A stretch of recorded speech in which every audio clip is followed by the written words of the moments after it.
Yes, ladies and gentlemen, we are live. Um, it's always an excitement when you go live, to be honest, and I've been doing this for like ages now. But once you see that red thumbprint goes up and then you are live to the world, you sort of get some kind of a buzz or excitement. Well, anyway, on a more serious note, Famulem, we did live right now, and today, now the 9th of August, 2023, the 9th of August, 2023. Me wey dey come to una this evening, na my name Prince Emil Kroma, and this na the TNN TV Media Empire. Una know say every day we get issues them of significance for talk about. Let's be honest about this. And we are not running short of news anytime soon.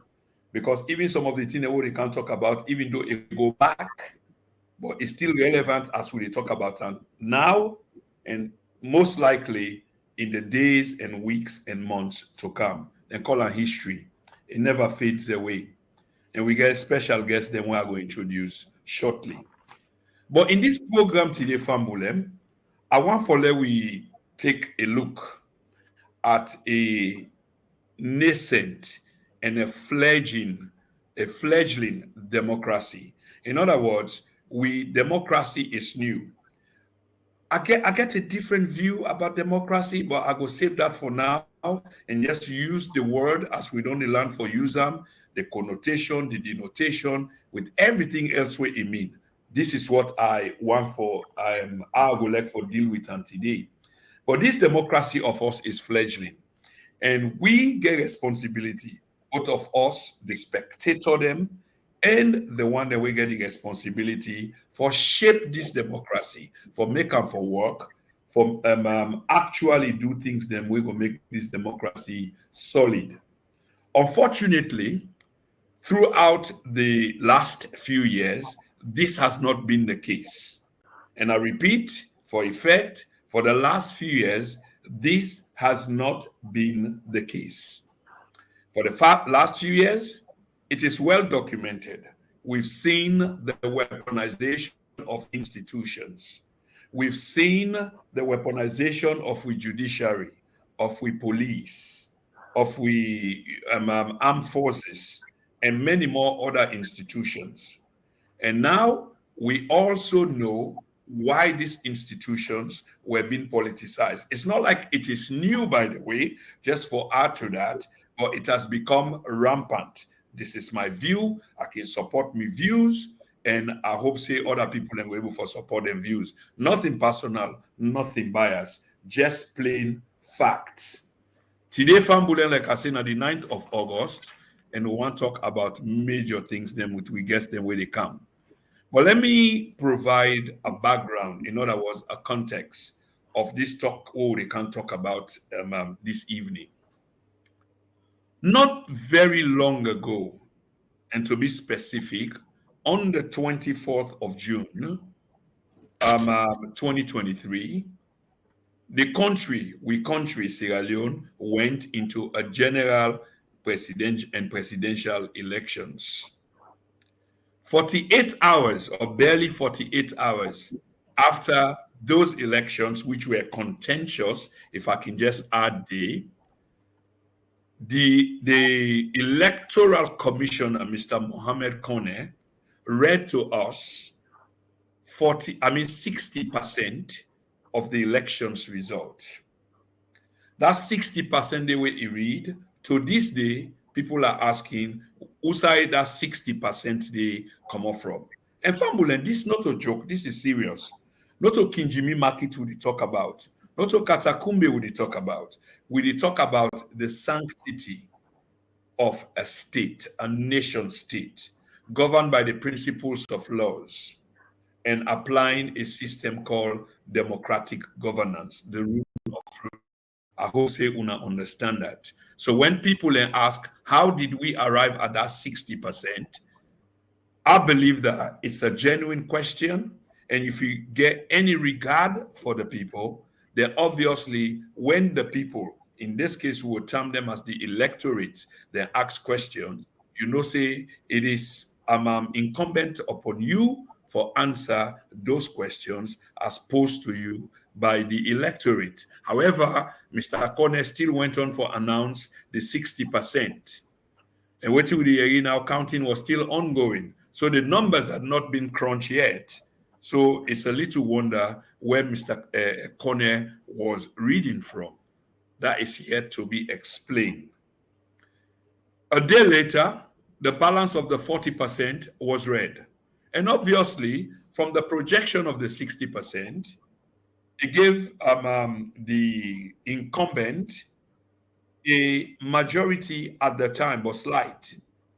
But by the time the 40% was read, it was clear that the incumbent had won the elections by the margin required in the first rounds for form the next government.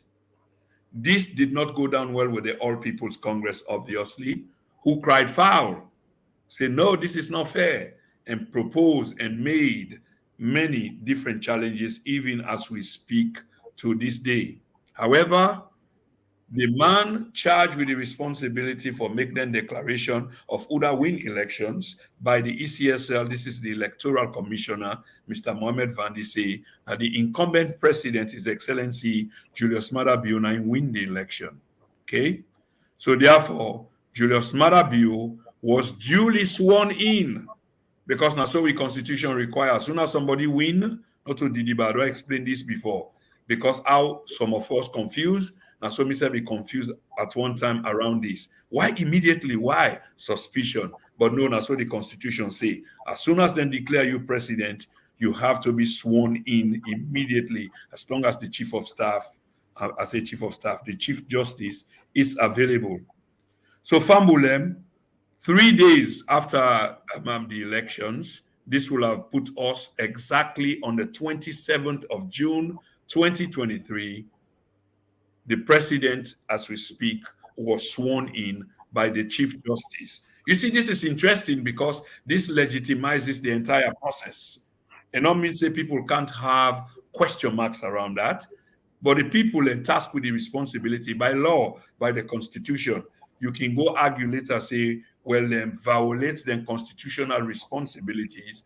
But as we speak, these were their responsibilities and then carrying out. Whether in a roguish fashion is yet to be proven. However, Chief Justice Babatunde Edwards did swear the president in, and that make the president the legitimate president of the republic. Another interesting landslide again of this entire event is on the 3rd of August, the 6th Parliament of the Second Republic was also declared open. Very interesting time. For help we for understand all of this, we suppose forget very two special guests. One of them is still trying for join we, but the other one is still here with us. The one way there with us is no stranger, as una go see na the screen now. He don't make a name for himself. I mean, she is in a patriarchal world or country.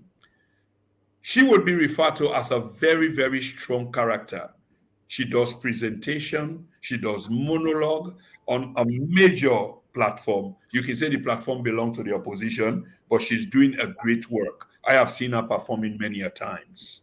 Away from there, she also does her personal stuff, like going live, blogging herself, because I believe she's interested in issues pertaining to a country. And she's not than a lady whom we have all come for know as Sweet Bonita. Sweet Bonita, welcome to the program.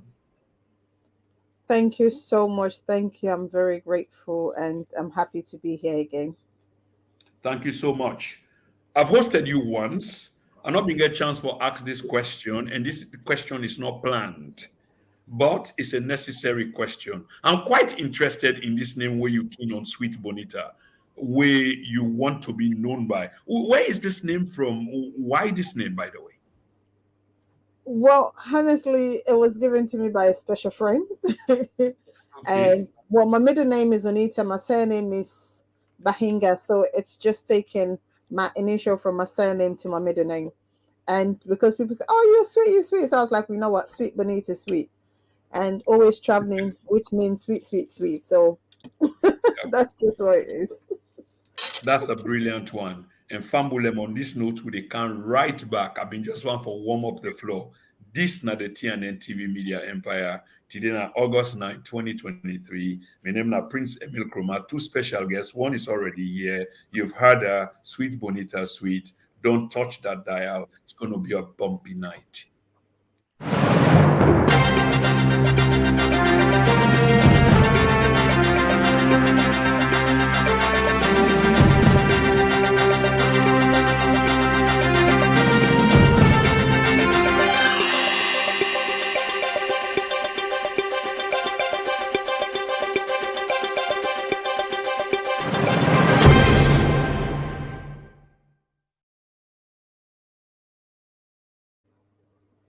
So once more, Fambulem, a huge welcome.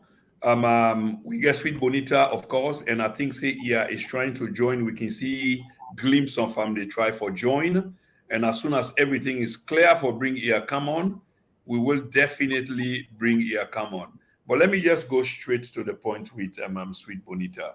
I mean, Sweet Bonita, there are so many things for talk about, especially now we country like the intro where we'll talk about nascent fledgling democracy. These are all true.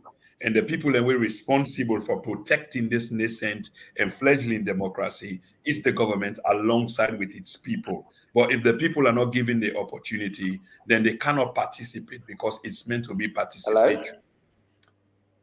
Wow, okay. So Fambule Munasi for Unasef, we got here Thomas. Hello? So this is going to be a great show because I mean these are two of the best in the business. Can you hear me? Analyst, presenter, on top of issues, and I'm really proud to be hosting this too. Yeah, welcome to the program. You're no Hello? stranger. Everybody knows you around the globe, you know, Coming yeah, from for your analysis. GT. Not everybody will like you. This is atypical, you know, yeah, because one man's meat is All another right, man's poison. all right, all But right. welcome I to the think I program, can hear you, brother. bro. Yeah. Bro, I think I can hear you. You hear me also? Yeah, you hear me? Yeah, can you hear me? Yeah, me they hear you. Yeah, I dey hear you. You dey hear me? Yeah, I can hear you, but not through my hands free. Just a second, please. I just need to put my hands free, get it connected. Just give me a second, please. No worries. Take your time. I think the problem is Yeah, I coming just from you. want to get The my hands idea free there is connected. some. Just give me a second, please. Okay, take your time. Sweet Bonita, while we dey try for connect, you know, here to here. I want to talk Yeah. about pre-elections. Yeah. Okay, thanks. I think it's clear now. But this goes to Sweet Bonita. I want to talk about pre-elections. Sweet Bonita, I mean, this is not something where you talk about a lot. Now you program them because after all, you can hold a program officially on a blog, and then you go your own personal blog as well. So you can go. You can go do your confessions, you know. And when I say confession, Fambule, I mean, say the sister they go speak truth to power. That's what I mean before when I misinterpret them. For the benefit of this conversation here tonight on this platform, because I aim for getting our two view. What are you view about pre-elections, Sierra Leone, pre-June 24, 2023? Well, what I can say was violence, violence, violence. And again, when we were giving the analysis of what happened between the 24th to the 27th, you forgot to mention about the 25th, the assassination to the president itself elect, which is Dr. Samara Martin Wilson Kamara. We saw a live bullet being shot that was missing. So I wanted to take you back on that one, but it was based on violence throughout. And again, coming through to the elections, we saw what they did, and counting, we did again see exactly, because it has been intimidation, especially when it goes to the south. Because every time we saw the opposition, which is the APC, went to do a campaign, there will always be an issue. We had videos where people, in fact, it was from our side, and this is from one of the minister by then. I think he's still the guy. What was his name again? I think it was Yasparis village. They said, oh, Doc was going there, so he asked the youths to come and then barricade if they can kill him. So we can see that prior to the election, they were planning to assassinate him. Because they didn't succeed after election, the new APC has won. They went again to assassinate him. But That's also something we will continue with. But you left that one out, and I don't want to just jump on it, jump to the 25th. So I think for now, that's what I would like to talk about the pre-elections in Sierra Leone so far. Thank you so much. Well, thank you very much. We lost here there again, and thank you, for bringing me up to speed, and the way how you put us succinctly, precisely in such a split second, if I go say, because the story about pre-elections can be written in volumes, but you just you sort of compile them and compress them in about a minute. That's good delivery, but of course you will expect that because what we're doing here is no strange to you. If I don't put the same issue to here, unfortunately, we lost him again, but he will come definitely. So, Sweet Bonita, pre-election analysis, I think you are spot on there. There was plenty of violence. This is something proven. This is something seen. I have many videos here on top of me desktop now where I can produce anyone with a click of a finger. And the attack on the opposition party HQ was another one. And then even at that critical moment, there was death at some point. But let's go quickly to post-elections. Pre-elections, all the violence. Post-elections, I want for let we chop and down, yeah, like Lily beats on many other fronts them. But I want for let you give me your own view about what you see, observe about post-elections, if you will, please. Well, to be honest, again, this is a first-hand information. It's not a guess, or it was not from somebody. I was in Sierra Leone, and again, during the election itself, I was in Potloko, and again, as I said, there were intimidations, both from top to bottom. Because normally it says bottom top up, but when it comes to the violence, it becomes from top to bottom. That's what we see. For example, in Potloko, the vice president then, because I'll still refer to them as then, because as far as I'm concerned, they are not legitimate. As far as I'm concerned, they are not. Went to Potloko to intimidate the people there, have a thugs in the vehicle, have machetes in the vehicle, and it was worse. But again, even after the election, we've seen it still continue as we speak today. Because I think it was yesterday again, another fine gentleman was arrested. Again, that's something that we also saw a press conference from the police about people that they have or they are thinking to have in custody. But again, the violence has continued before, during, and also after the election. But again, people are talking about peace. They're not talking about the cause of the peace or what should lead to the peace. And if justice is not said, I don't think we can have peace in Sierra Leone. So for me, at this stage, it has been violent and they still continue to do it as we speak today. And before moving further, I don't know, Prince, if you allow me, for us to just maybe have a minute silence for the people, because the 8th and 9th in Sierra Leone last year, there were elections. And then, Yes, of course. I support such ideas, my dear sister. The life of every Sierra Leonean is very, very important. There is no life of a Sierra Leonean which is more valuable than another Sierra Leonean, regardless of your responsibility or your position in state.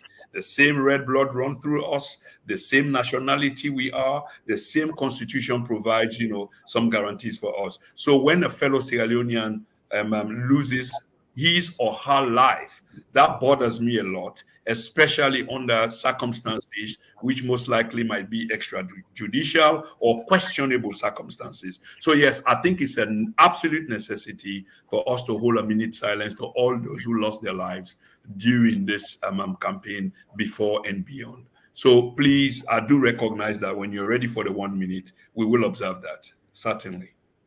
yes, well, it's your show, so let's have it, please, before we So, continue. ladies and gentlemen, it's my show, as you've heard the guest, and we are recognizing a minute of silence.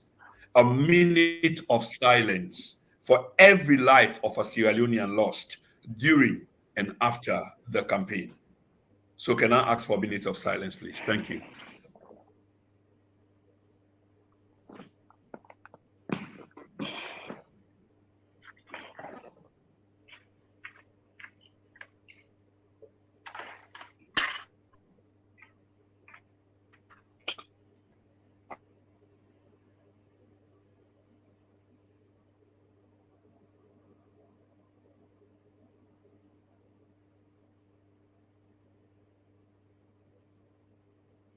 Okay. Thank you very much for that. This is something I really appreciate. Some of these things are really personal to me, and in um, um, in our own weak ways, this is how we show recognition, appreciation to things that appear to be beyond our reach in some capacity. We could not help to protect the lives of those who lost their lives. We can't reach out to their families to make provisions. Probably they were the breadwinners, but somehow it gave us peace of mind that we can do recognize them in some way, shape, or form. I really do appreciate that. Fambule Masuna, they see with a lost ear in and out. He must be having issues with in system, but however, we also get another heavyweight with it on the program. So I am extremely proud for have him on the program. Let us see 30 seconds if we can get here. Is trying to join again. Other than that, we'll go straight to Sweet Bonita because just want a quick analysis on pre-elections, which she perfectly succinctly put, in my opinion. And here you are back. If you hear me, we've been just want to hear your view on pre-elections, and I want to add the word violence, pre-election violence, because there was plenty of it. And I suppose say you've been there on the ground, or whether you've not been there on the ground, you know man way informed. So if you can share your experience, your perspective with those of us that are watching about elections violence, pre-elections, please.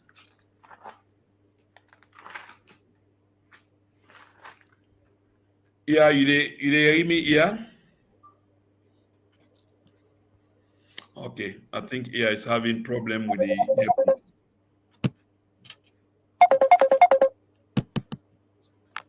Okay, yeah. Can you hear me? Okay, yeah, in system they play up. So yeah, you go get for left the program if you hear me, they hear you. You go get for left the program and then try for come again. Okay. Back to Sweet Bonita. So after the elections, I mean, we go interchange the conversation between after the elections and the immediate period during the elections. Because whatever come from the na in kind of go forward.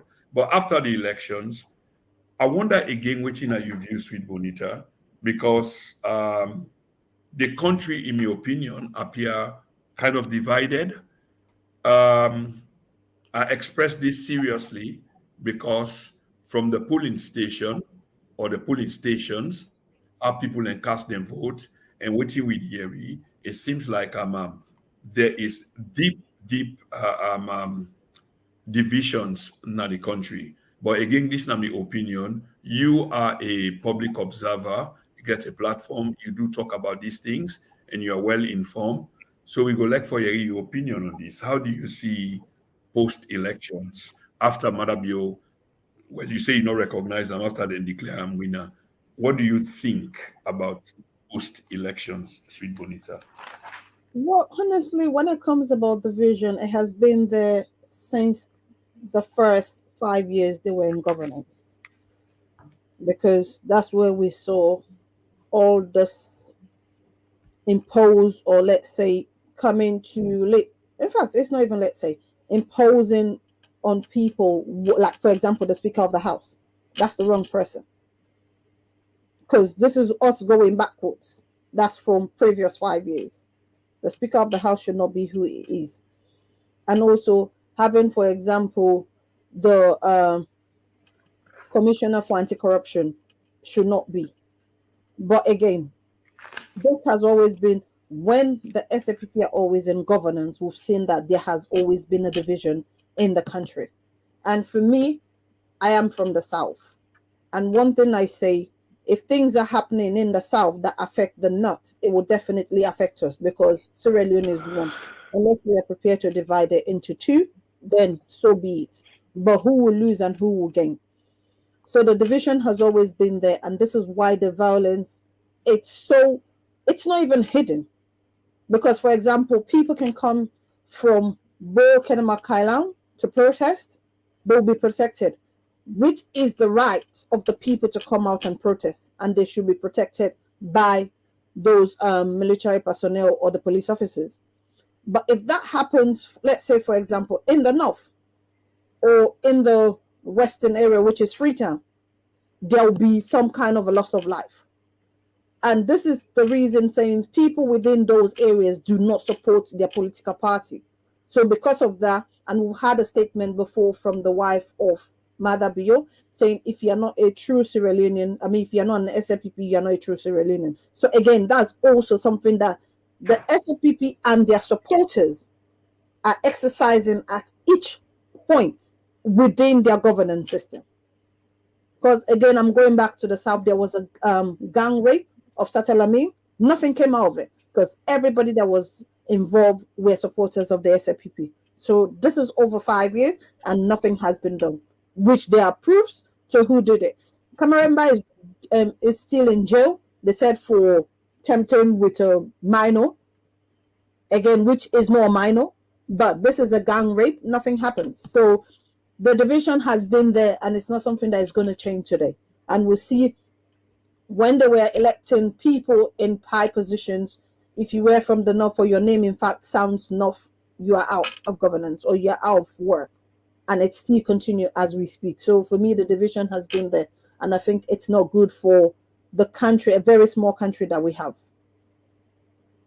Okay. You on various occasions on this opening of this program, you talk about an illegitimate presidency or illegitimate president.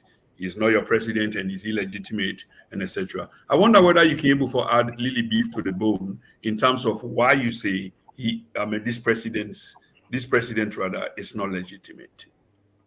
Because first of all, he did not win the elections. He has been imposed on the people of Sierra Leone because, again, why up to this date, the Electoral Commissioner has refused, because within the Electoral Commissioners and mandate, it is constitutional. It's not an option. You should provide by each polling stations. But he has refused and said, oh, there is no law that binds him to do such. So everything they are doing is something that is not right. Their works have been to come and do the worst in the country. Everything is for them to impose themselves or people on us. So for me, as far as I'm concerned, the June 24 election 2023 was not won by Madabio. And I will never refer to him as the P of that country. It's not possible. Even the last 5 years that they managed to give to him, I did not. So nothing can change that at this point, which I know where I stand because I was there and I was part of the whole process. Yes, Sweet Bonita, your point is taken. But before the elections, Nami Kamiso will play before and after, having made the premise. But before the elections, we see a lot of things them way you consider as the beginning or the processing of an intention of wanting to get a desired outcome, in other words, the elections. Which are they talk about now the weaponization of institutions such as the police and the army. But again, the opposition was there in government. How do you reconcile both of these things? That the government being they weaponize their institutions there, but the All People's Congress, as the major opposition, was still there and was a major force in a parliament and other areas then, but the government still went ahead and weaponized their institutions there. There are people out there, Sweet Bonita, who are saying that the APC, some of the APC, were complicit in this thievery of democracy, whilst others are saying no, it was brazen and etc. But I'm sure you have thoughts of your own. Yes. Well, you refer back to the previous administration. Again, that was an elections hard, which they said, okay, the SFP was the winning party. We saw 10 members of parliament, parliamentarians, were removed from the opposition. Hence the reason why they started imposing on, for example, the Speaker of House. The majority, there was no way they can hide that, which was our own Colonel Ramadan Majuba, that was the opposition leader. And that was the same person should have been in the ECOWAS parliament. But again, because he's from the opposition, Tunis was forced there. And also we are seeing the report saying he has been the worst speaker in the ECOWAS parliament. But coming back to the previous administration, that was the last 5 years, we've seen where the APC will see some of the rule or the laws that they want to pass, which are not part of or which will not work with our constitution, but yet still the SLPP will bulldoze their way and just pass it, even without finding out that the APC are not even in favor of that, because it's not working for the people of Sierra Leone. Because one thing we need to remember, the last 5 years was voting for the members of parliament. At this parliament, they impose on us the PR system. And proportional representation is no longer the person, is the political party. So I think this is why the APC came and says, well, if we as a political party now, we have the right, this is our vote, this is our seat, we are not going there. Because we know within our constitution, we don't have like, let's say, one party state. But that's what it's going on. As you mentioned earlier, on the 3rd of August, they opened the 6th Parliament of Sierra Leone. But again, it should have not happened because the oppositions are not there. The same Speaker of the House before that day says it is wrong for the SLPP to go on ahead to open Parliament. But yet still, they went and did it. Because there is nothing they do that needs to go with the rules of the country or with the rules of the law. And we've seen where reports have come through to say what the judiciary, the police, the NEC, I forgot the other institutions that they says they have already been bought by the administration. They are the most corrupt. So the PPRC? Yes, the PPRC. So if these institutions that are supposed to protect the people are the most corrupt one, where would we go to? Because you will see, for example, a military person will say to you, if that's done by the vice president, who am I to go and say otherwise? You want me to lose my job? If they says the president wants this, who am I to say, no, this is what the law says? So it's not really what the people want, it's what Madabio and his cabals want, including the wife that he has. And if you're not a friend of hers, then you don't have nothing, you don't have no say. So that's something that they are dealing with among themselves. That's their problem. But I am always concerned about Sierra Leone, what affects us as a nation, because we are very small and we need to be as a unit. Yeah, absolutely. I do agree with that sentiment. One other thing we bother a lot of people, even when I put the flyer out, it's like, will you ask Sweet Bonita for comment on that? But even if you're not being asked, of course, that being the part of me note, which is there is a school of thought out there. Sometimes some of them are ignorant of the fact, because I do have these conversations, with a cross section of people, and you can able to assess, analyze, evaluate, their mindset and know where they are coming from with within and they say. But there is this school of thought where they say APC was not prepared, and failing to prepare, meaning, you are failing. I mean, you are preparing to fail. I wonder again, which you thought about this for them one day we say, now because APC not been prepared, that's why they lost the elections. It's a huge statement, but I'm sure you have answers. The truth is, APC did not lose the elections. APC has always been prepared for the elections. APC was not given the playing field like the SLPP. For example, we're talking about the pre-election. When APC go into the South for campaign, we saw the amount of violence that they have to go through. I think the last one, the reason why I'm going to comment about it, because then, let me say, the elect vice president says they were in Kenema. That was their day for them to campaign. Youth of Talks went to say otherwise. The police asked them to use a different route to exit Kenema. What kind of a disrespect is that? But yet still, the SAPP were always in the north without any issues. Because if you know you have done well, the people will vote for you. There was no point for you to intimidate them. But because they know they have done so woefully, their only way was to intimidate the opposition, which they were not minding them. The opposition, which is the APC, was going about their campaign. Whatever comes, they will just accept and move.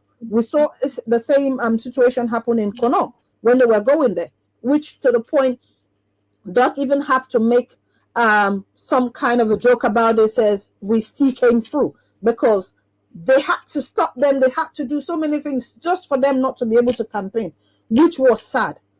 But when you look at the SFPP saying the APC was never prepared, the APC was prepared more than the SFPP with all their tactics for them to rig the election, for them to cause anarchy, especially in the north and out of the western area. They were not able, because you can see on when polling stations were open, when ballot boxes or materials were available, we saw they were doing ballot stuffing. The people stood there to protect their vote. They voted and protect their vote. So they find out that there was no way for them to rig. Because even, for example, you mentioned about this first 60% that Connect announced. As far as we're concerned, that was the 60% from the South, because there was no issue in the South. So definitely they should be able to have the result even by the end of the day. But that does not happen in the North and out of the Western area. So where did you get 60%? When people are still counting, they are still tallying in the North and out of the Western area. Where did you get the result from? These are the questions we are asking. If you knew APC was not prepared, then there was no point of you doing all these your gimmick shows. It was one of the saddest things. And that will go down in the history of our country, which is not a good history. That Madabio came and stole an election, with the point people having to say, oh, yes, because they said it should be 10 years.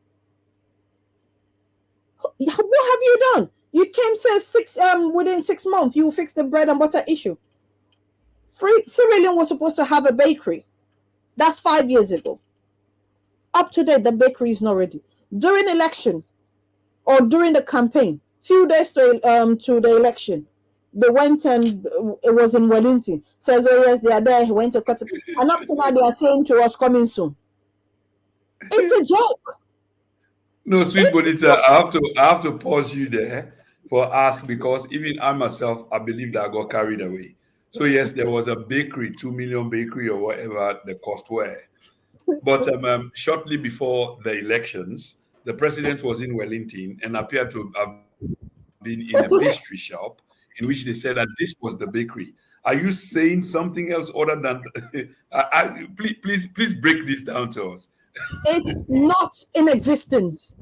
It's sealed and says, if you want, in fact, I can ask somebody to take a picture at this time so you can see the time, and tells you coming soon. And that's a private business. It has nothing to do with the government. Absolutely nothing. But they were just using that to say to the people, oh yeah, we said we were going to do this. Yes, now we've done it. Which of course they haven't. It's still written there. Coming soon. I hope if your viewers are online now, anyone that is within Wellington, especially what's the place called again? Oh God. Calbato? No. It's before Calbat Town. PMB, to take the picture of the as we speak. So appeal to your viewers, anyone that is around that PMB, to take the picture there. It says coming soon. It's a private business. It has nothing to do with them. But just for them to go and say, oh yes, we're coming to do this. That's all. It's all a lie. These people have not done anything. We heard about the Tomabon rice. Up to now, it hasn't been harvested. I don't know what time are they going to harvest that rice. And few days back, when people are complaining about onions, this is when they are telling us 4.9 billion was given to the Minister of Agriculture just for onions. Where is the onions? 5 years ago, you're not asking about onions. Now, 2 days ago, that there is a crisis, you are asking, oh, there was a 4.9 billion given to the Minister of Agriculture just for onions. So what happened? Yeah. It's sad. Yeah, I think that's a fair question. That's a fair question. A 4.9 billion, or just round it up to 5 billion, was given to the Minister of Agriculture, and just for onions, and nothing happened. And I happen to know a story or two of the Minister of Agriculture. He and the president, they are very close. I mean, it's described as if the president should go somewhere, he has to eat. You know, you have a tester. The Minister of This guy, Agriculture the minister, will be the one testing. No, the Minister of Agriculture is more close to the wife. Because if you are not close to the wife, you will not exist next to the husband. So that's just it. Yeah. I think you made a good point there. To be honest, if you are not close to the wife, forget about the husband. He's useless. That's as simple as ABC. There is no point there. Okay, sweet Bonita. We get few things then for talk about, but you already don't excite the program. And Fambulem, I mean the numbers are low. I don't know why the numbers are low, because normally we gross between 500 and 3,000, like live viewers. But maybe not, because we're not broadcast for quite a while now. Because I get some people and they ask me today, hey Sam, waiting to happen when I don't tire now, when I don't give up. Some of them were being sarcastic, some of them were serious. But however, we don't say the number get for increase, even if not to the live viewership, but those who subsequently get for watch the program. But now serious things then now we talk about now. So Sweet Bonita, some of the things that you talk about, people will barely know one for believe that. How do you make a convincing story? Let's talk about things like Toma Bomb, for example. And you na possibly come on at the southeast. The southeast, I mean, I'm not trying to discriminate here, by the way, please, but now people will understand farming very, very much. So if you get a program such as Toma Bomb, and then 5 years on, the rest make seed or not boss yet, maybe in a new scientific rest or something you able to tell Salon people why Toma Bomb take 5 years plus, because we see the president again na farm. Why 5 years plus? 30 they will not see the receipt. Well, honestly, there is a video going around which my people, especially my brothers and sisters, said, allow me for 2 minutes. So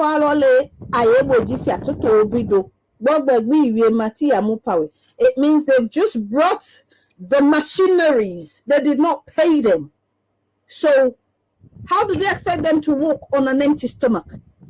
No produce, like for them to, let's say, if they've plowed, for them to plant, there was no rice given to them. The machineries were there. They were not even told how to use it. And there was no feeding for them. So the people started working first, because every time the minister goes, oh, we are coming. After a couple of months, the people think, these people thought we are a bunch of nincompoop. We ain't doing it. So they all just disappeared. They did not take any resources. They just took the, just like, for example, what has happened for the bakery. They'll go there, puppy show, take pictures, and put it on social media. That's the end of it. Nothing else. As I say to you, if your viewers are around PMB, they can take a picture now. You can see coming soon. That's the bakery. So the same thing in Tomabo. The people complain and are still complaining. For now, maybe the machinery is, some of the parts are missing, because they will have to take it to go and fix their houses on them. Because standing there doing nothing is just wasting their time. They haven't done nothing. Absolutely nothing. So that's why there is no rice. And for me, I remember whilst I was young, I don't want to call my village now so that they don't go and start stressing my people there. But we had these people come from the village that will bring us rice in bowl, which we will have till the next harvesting. Because after eating the ones that we can buy, and then the people from the village will bring you cassava, potato that you can dry and keep for a while, which are very much preserved. But we were having that. All of a sudden, it's no longer available. And if you ask somebody to plant some rice, you didn't give them the grains. Where do you expect them to plant? With their skin, or use their own rice? And then you come and publish show that it's yours? This is why the people have refused to do anything. Because I'll do the job, you take the glory. People says, no, I ain't doing it. I ain't doing it. So this is why nothing is working. And if you watch people in the South, as much as we have some ignorant one there, they are suffering more than people from the Western area and also down from the North, because they are expecting one of their cousin or relative is in power. So at this point, they should be able to get the best. But they are not even getting from the crumbs. There is nothing there. I can tell you, Prince, right now, the beggars that sat around the country tree whilst we had it, they are all from the South. They speak my language. These people will beg you. If you don't give them, they'll start insulting you. The other day, one of them, and I told him, I speak my language. And he said, how dare you come here and insult me? You know how many miles you've traveled to here? Who paid for you to get here? Oh, their brother is next door. So they're referring to a state house, their brother is there. All the beggars there are from the South. I can tell you that for free. And when you talk, one of them will just come, wants to stress you out. What are you doing? I said, mind your business. You see me, you don't cross my path. You beg me, I'm not giving you. Since your brother is there, go there and have some rice and eat with him. You don't come here and start making nuisance of yourself. That's the sad part of it. People will see the truth, but just want to lie to themselves because it's somebody that speaks their language. And for me, that's the sad part. I don't just follow you because we speak the same language. You need to speak sense. And one thing I've said within the last administration, I said to them, it's common sense they lack. Common sense. You've taken machinery for an agriculture project. Where are the grains for that agriculture? Yeah. Even if you didn't take the machinery, maybe you just took the grains. The people will use manpower. But you were taking all of those things so that you can publish, oh, we've bought this, we've bought this, we've bought this. We saw where they were telling us China has given them what and what. They ate all of it without going to multiply them. They ate all of it. So at the end of the day, where do they expect them to get rice from? Now they are telling us 4.9 billion for onions in 5 years. We did not even see, like my people will say, yabasi, buy onions. So none of it came. None of it. We did not see it in the last 5 years. It's now that they will see it. Hey, Sierra Leone has gone to the west, my dear. Has gone to the west. Okay, fair enough. I asked you this question earlier on, but this is just typically me. I like for twist questions and bring and come back. It's more like investigations and see whether you will pass the smell test or the acid test. The All People's Congress, Sweet Bonita, was deemed as weak. Well, in many quarters, people will see them as weak anyway because it seems like there were internal feud. But for buttress waiting, you say, in terms of winning and losing the elections, that even with all waiting and they say APC did not lose the elections. But the point that I'm trying to make here, with all that vulnerability of the All People's Congress, the Marabio government went on to win. The question me at Sweet Bonita is, should the Marabio government be proud of this victory in inverted commas? That's a question that needs to go back to them because they says the APC did not even prepare. And then if you look at the amount of parliamentarians that the APC got, if somebody that was not prepared, how would they get that? It's not. And again, people say, no, the APC is weak. APC is not weak. I think at this point, the administration that the APC have, people should be grateful because I wasn't there when it was around the 60s, 70s. They talk about the APC. Even when you are in the winning side, they will come for you. But at this stage, we are seeing where they are intimidating, killing the APC. All they are doing is professionalism. For me, I've always said to them, professionalism does not work with these people. These people are a bunch of cowards. Hold on, and you will see. The rest will come begging. But APC have said, oh, let's allow them to live for 5 years. They will change. I said, if you allow those ones to breathe, the way they will sprank out, you will not see it. Oh no, I said. So even when they did this one, I called few people because I don't want to call their names on air. Yeah. I said, "What's up?" Said that you told us. I said, some of us, we might be young, but we see things from far, and we know the people that are working. We know the steps they will take. But again, I'm appealing to the APC.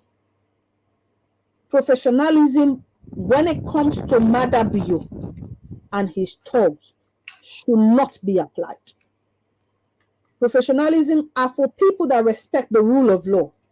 And we've seen where they have not done that in their previous 5 years. So tell me, if these people did not follow the rules in the last 5 years, now that they did not win an election, what do you expect? The PR system was imposed at the 11th hour. Our constitution was fiddled with when it was not supposed to. They get away with it. And you expect, for me, I'm appealing to every APC members of parliament, mayor, councillors, and also their chiefs, not to have anything to do with this administration. Because if the last 5 years that they voted for you as a person, now that they voted for the party, what will happen? Because even most of the seats that they gave to their own people, they were not won. They were not won. This is why we are still asking that please provide us the results by polling stations. And they have refused. Okay. Like, for example, there is I'm giving a typical example. This one is in Freetown, Allentown precisely. One of the member of parliament, and councillor, did not won those elections. They did not won. They were beaten woefully. But SLPP had them and says they won elections. Even the person that was at one of the polling centers, they went and bribed him up to 10 million. The guy says, hell no, I ain't doing it. If you win, you will win. Nobody will come and do ballot stuff in here. I will not accept nothing. At this point, they are still looking for that man. Says because they did not allow them to do what they were doing, they offer him money, he still did not. Now they will go to his company and say, well, even what you did not do, we still won. How did you win? When the results are there. Because this is why the APC is saying, provide the result. We have the result. The international observer and the local observer have the result. So if you provide yours, we provide theirs, and they look at it, they will tell you that, boy, oh boy. Yeah. This I one want to come to the issue of education, but before I go there, in fact, this is linked with this a link with this question here. That the problem, you don't mind taking one call, maybe one single call or two calls? No, that's fine. I'm okay. All right. Let's see what's in this caller get for see. Hi, caller. Hello? Hello, caller? Hello, good afternoon, Mr. Prince. Yeah, good afternoon. How are you? Very well, sir. How are you? I'm sorry, I don't know. Maybe I should call back later. No, not really. I've just kindly requested of the guest if she doesn't mind, your intervention, or interjection into this program. But notwithstanding, I know you always get great contribution. But I've requested of the guest if we can, as a matter of courtesy, take the call, which is gratefully agreed to. So if you can just state your name and who say you call from, and then you can fire straight away, please. Very well. I'm calling from Washington, D.C., and I'm concerned citizen. I would rather not say my name, but concerned citizen. Thank you for the show, and thank you, Ms. Sweet Bonita, for showing up and giving your opinion. I have several questions for you, just to counter this a little bit. Let me, just for being transparent, let me start by saying that I'm not APC or SLPP. I will state that particularly that both parties have never done anything for the country. Both parties are a chain to our neck since independence. Take that aside. Let me put that aside. Ms. Bonita, my first question to you is, in 2018, if you know about 2018, if you can, if you have a data about how many people, when it comes to violence in 2018 during that election, how many people were killed and how many people were held accountable? Number one. My second question, so hopefully you're taking notes of this. My second question, so far, we're going almost to 2 months of this election. No one have come up to show any evidence to contradict the results that ECSLs have announced, from my understanding. No one has challenged the result. My question now to you, I don't know if you were in Sierra Leone during that time, and if you were in Sierra Leone, if you voted, okay, so you were not in Sierra Leone, but how come no one in Sierra Leone, including the politicians of APC, forget the APC party, even a single politician, to challenge the result? Because so far we have not seen anyone challenge the result yet in Sierra Leone in the process that is required to the constitution of the country. I don't believe anyone has challenged the result to court. Yes, sir. Any more questions? That's about it, and I will leave it there for now. Yes, I will leave it there for now. Okay, just before you go, me get question to you based on one of the questions where you asked, where I believe it was the first question. Sure. The question to you will be, you make mention of 2018, in which you said how many people were killed back in 2018 and how many people were held accountable for those killings back in 2018. And I suppose say you were trying to make a comparative analysis in terms of killings that happened then, in which supposedly how many people were held accountable, as opposed to killings that are happening now or that have happened now, and whether people are being held accountable or whether should people be held accountable. I don't know whether I read you well, but that's my observation in terms of the question that you ask. Well, that is a line that I'm going with, and I will wait for her response because I want to prove something about elections, not just in Sierra Leone, throughout Africa, with violence. How will that associate? But I will leave this for now and have her respond. Okay, no worries at all. We will hope to you. I'm sure you're watching the show in the background. That's absolutely fine. I took note of this, and I will now put this to the guest, Madam Bonita. Many thanks, Mr. Shaw. Thank you, sir. You're welcome. So, Sweet Bonita, what I understand it is say, I mean, the first one, myself get a little bit confused there because it seemed like a comparative analysis between the then and the now. But the last two, they say no one has come up with any evidence, which are supposing as something where you would like to address, and that's a critical, submission. No one has come up with any evidence to challenge the ECSL results. So, in other words, other than just saying that Madabio lost the elections or Samora Kamara won the elections, where is the evidence? No one has come up with the evidence or challenged the ECSL.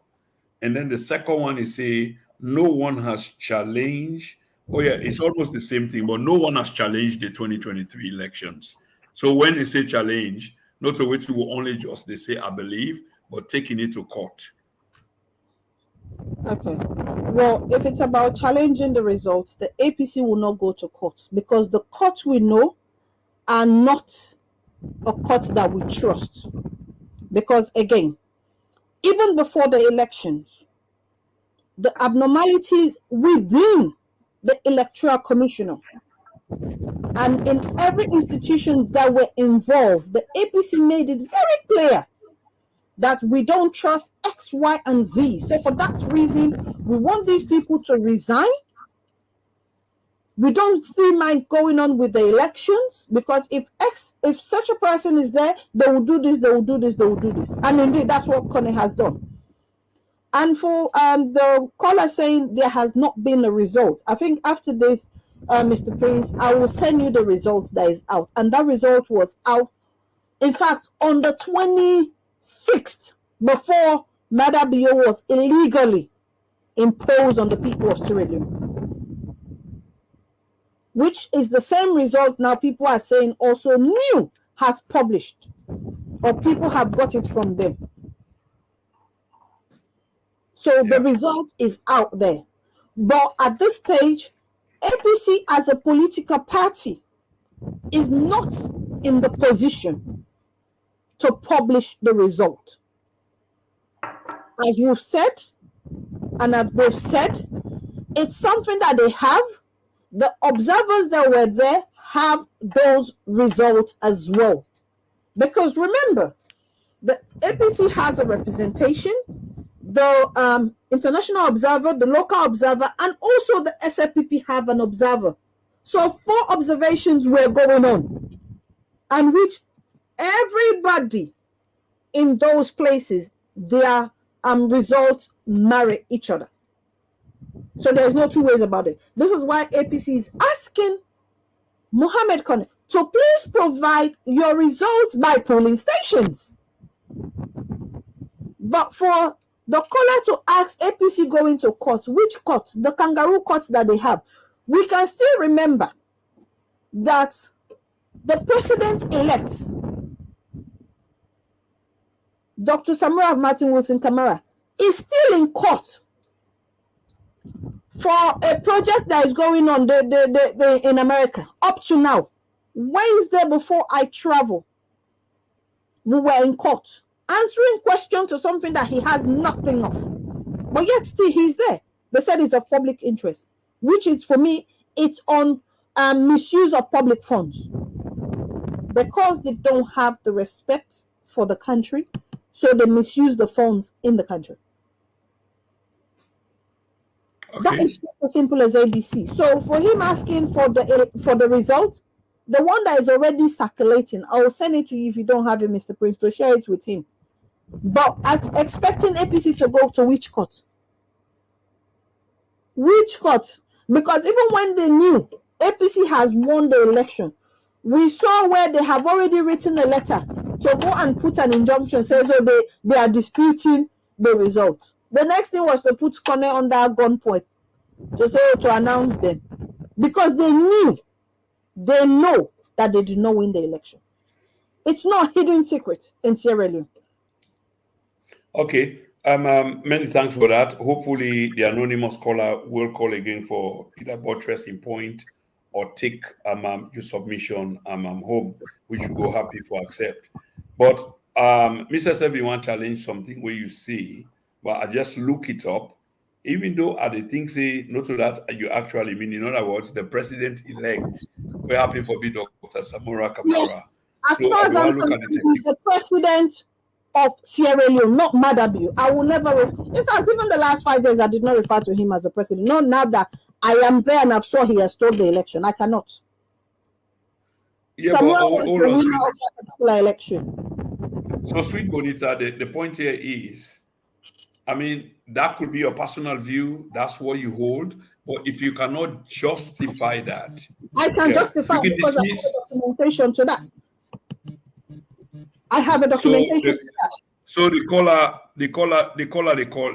call again. Let me hear one final moment what he has to say. Yeah. Can I jump in again? Oh yeah, of course. The floor is yours. Yes. Well, Miss Bonita, let me engage you again. She prefers sweet Bonita, not Miss. Sweet Bonita. I apologize, Miss Sweet Bonita. Let me engage you again. Of course, I'm trying to be civil here. I don't care who the president is. I really don't care who runs Sierra Leone. If it's up to me, monkey can run Sierra Leone. I don't This care is why we because are it's the having same this. thing, right?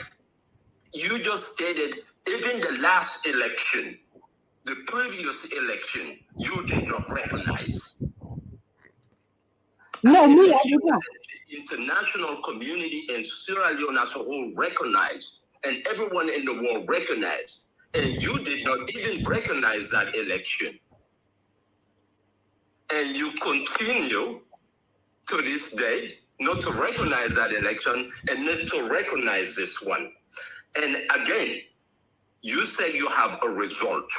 We have not seen any credible result yet from the country, from international community. No one has produced any evidence to contradict this election result so far. Yes, the international community has said it has not been transparent.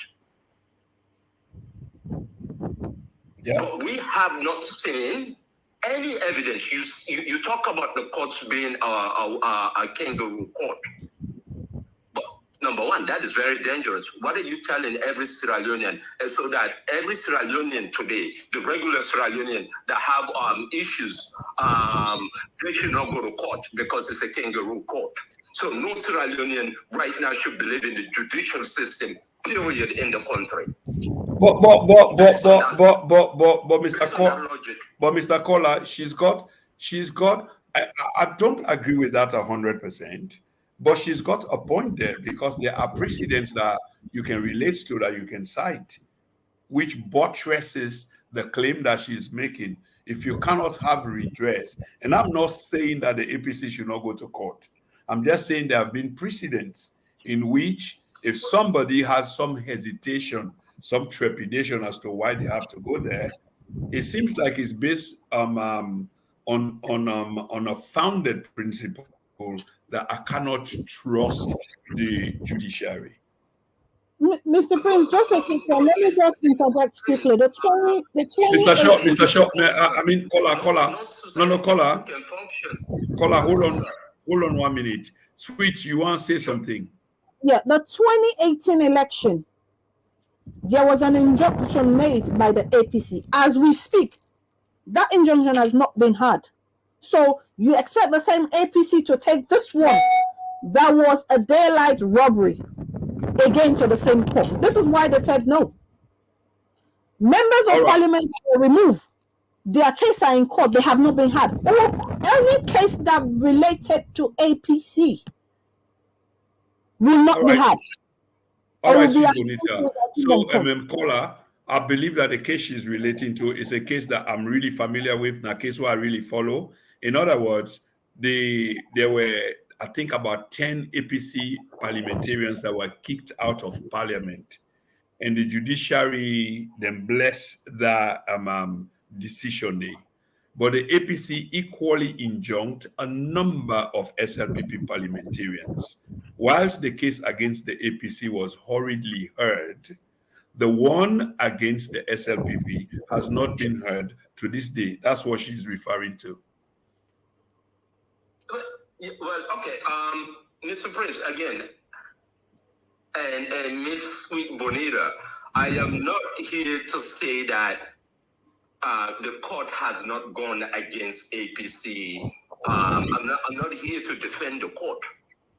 However, we still is the only institution we have in the country. If we have any issues when it comes to our politics or our constitution, that is the only place that we have right to go complain. Even if they rule against us or whatever they do, it's the only institution we have in the country.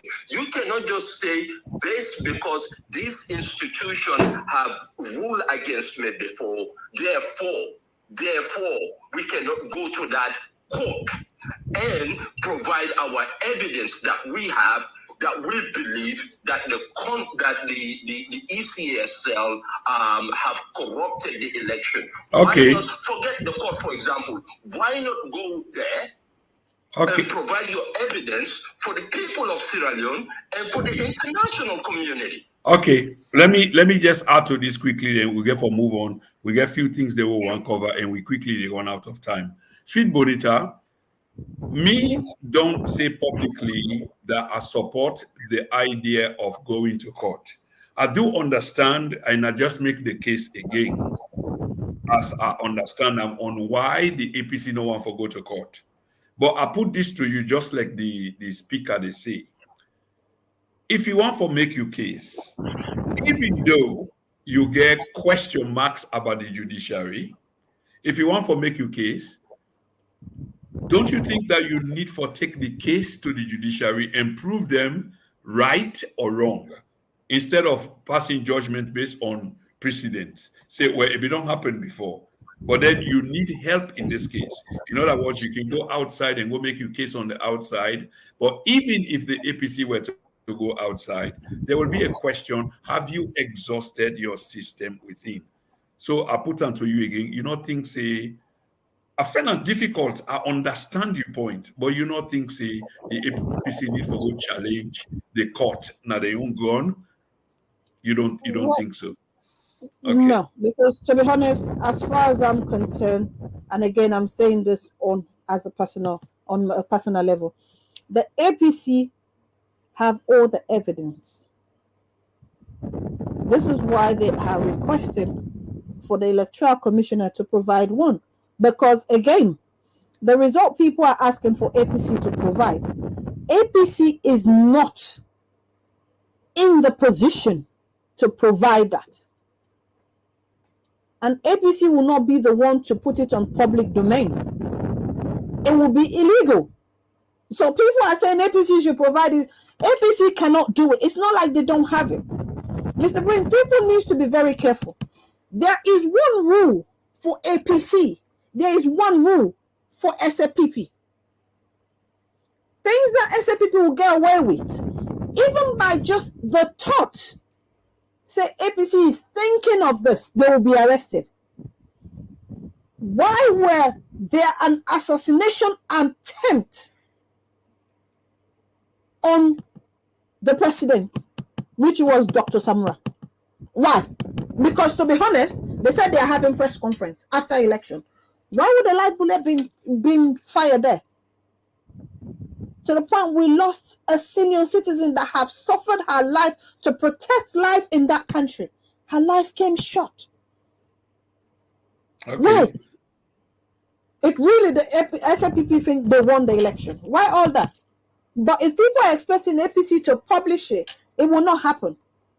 Because remember, whoever said this, it's only him can announce and can provide the results. So even if you have it, it's for you. That's why what APC have, the observers have, and even their own observers, it was on the same page. So why are they not providing that? And the reason why the ones that they have, they don't want to provide it, we also had an audio going around that they were planning to do fake ones, so that, but now, even if they've done it, the serial number does not tally. So how can you can't forge everything. And if you find out these are the people with the most doctorates in our country, but yes, they are the most dumbest. Common sense is what they don't have. So, Sweet Bonita, let me ask you this quickly, because the case where you make, I mean, I'm with you on this. I do agree with you on this. But there's only one question, and simple question.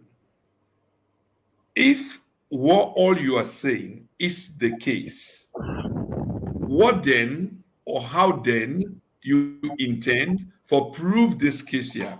If you don't take it to court for challenge them and let them say, well, Sweet Bonita, you are wrong. We win the election and what have you, and then you can take your case and go on the outside.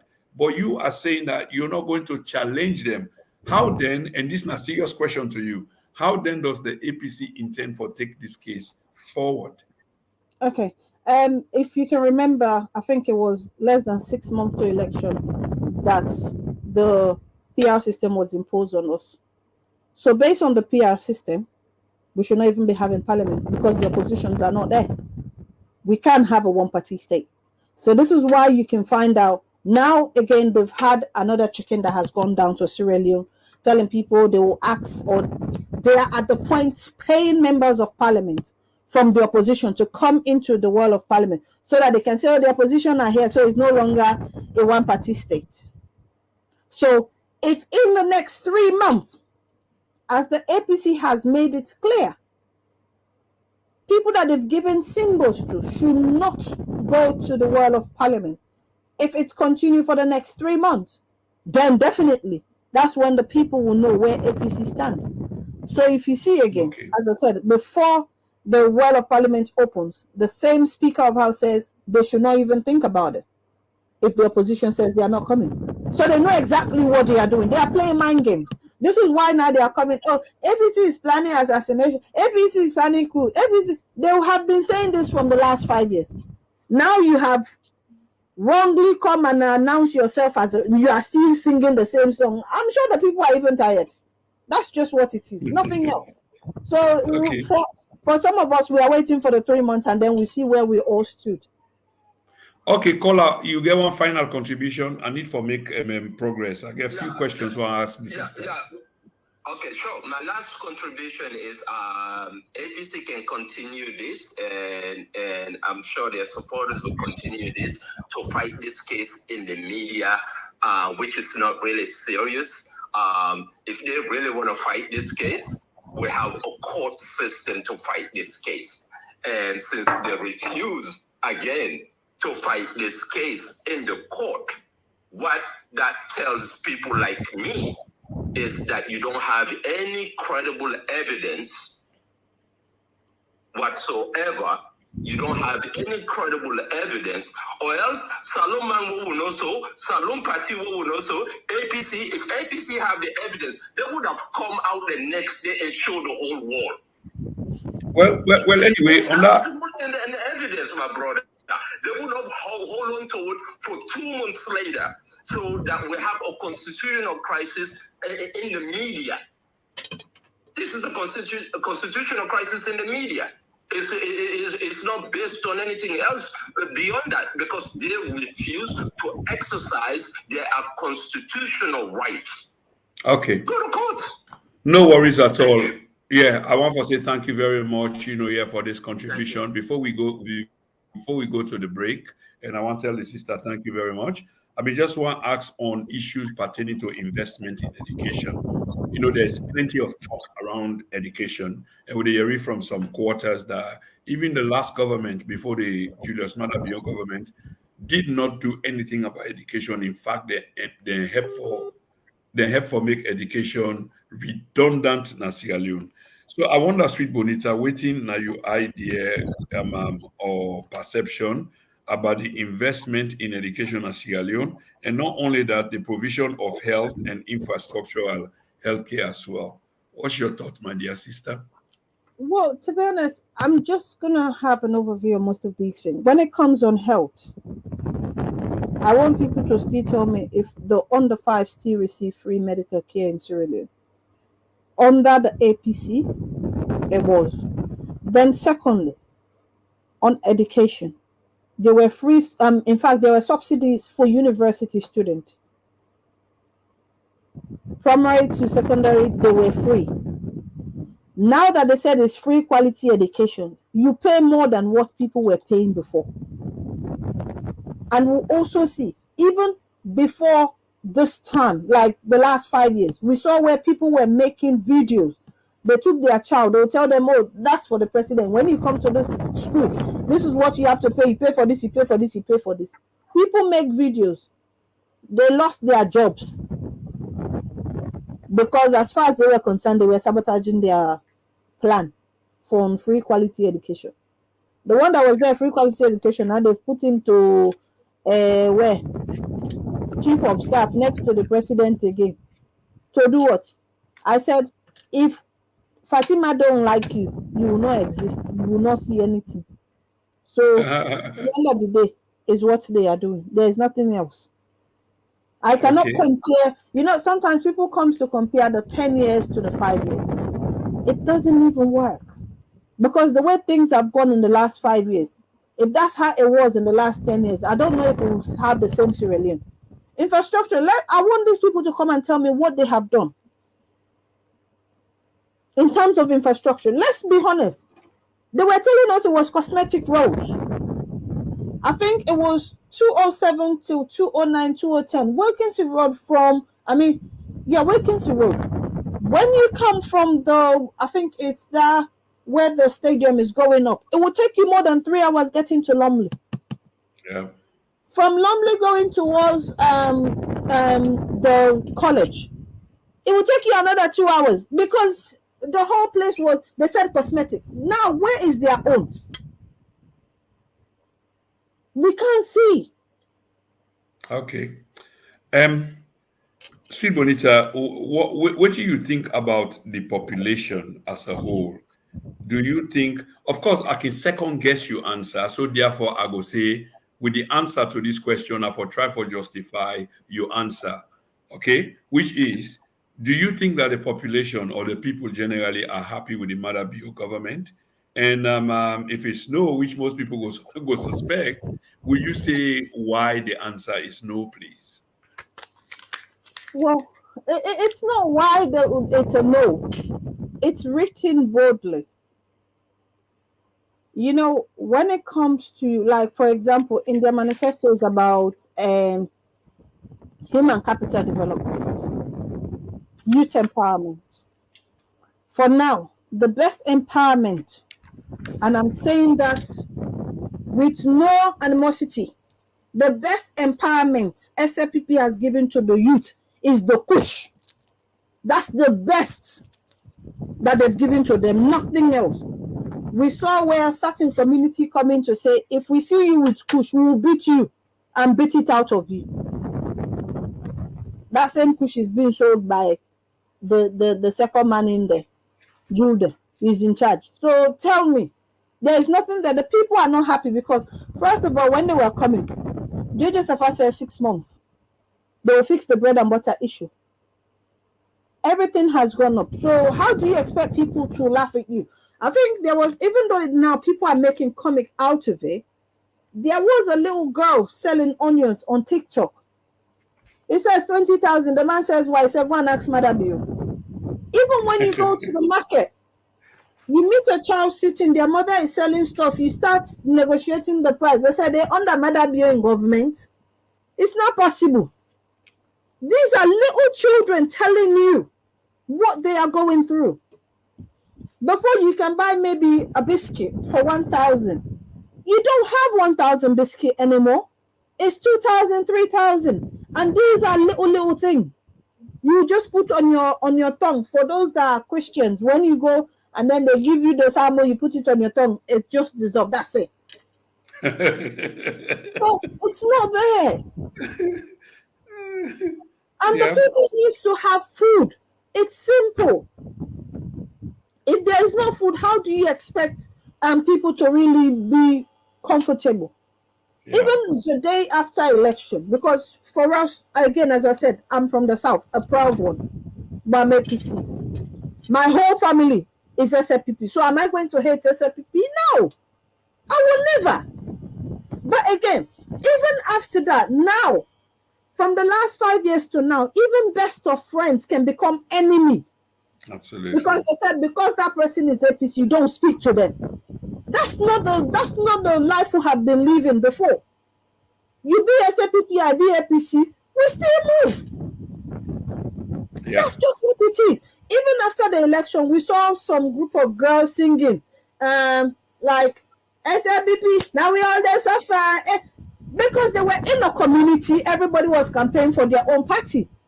Even they illegally announced them as the winner, they said, okay, no problem, you will suffer, and we will suffer together.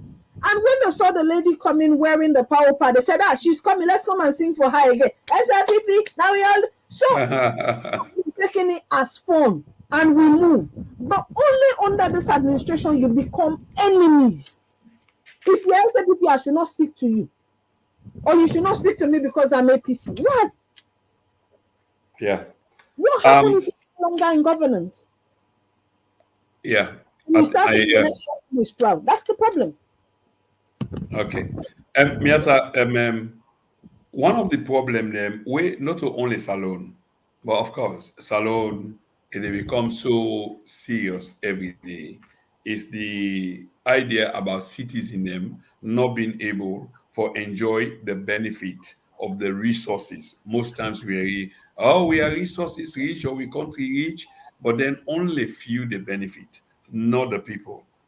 You don't think say this na problem, and if na problem, how do we change this? And before you dey answer that, one of the other issues then where we get, or one or two of the other issues then where we get, now issue of energy.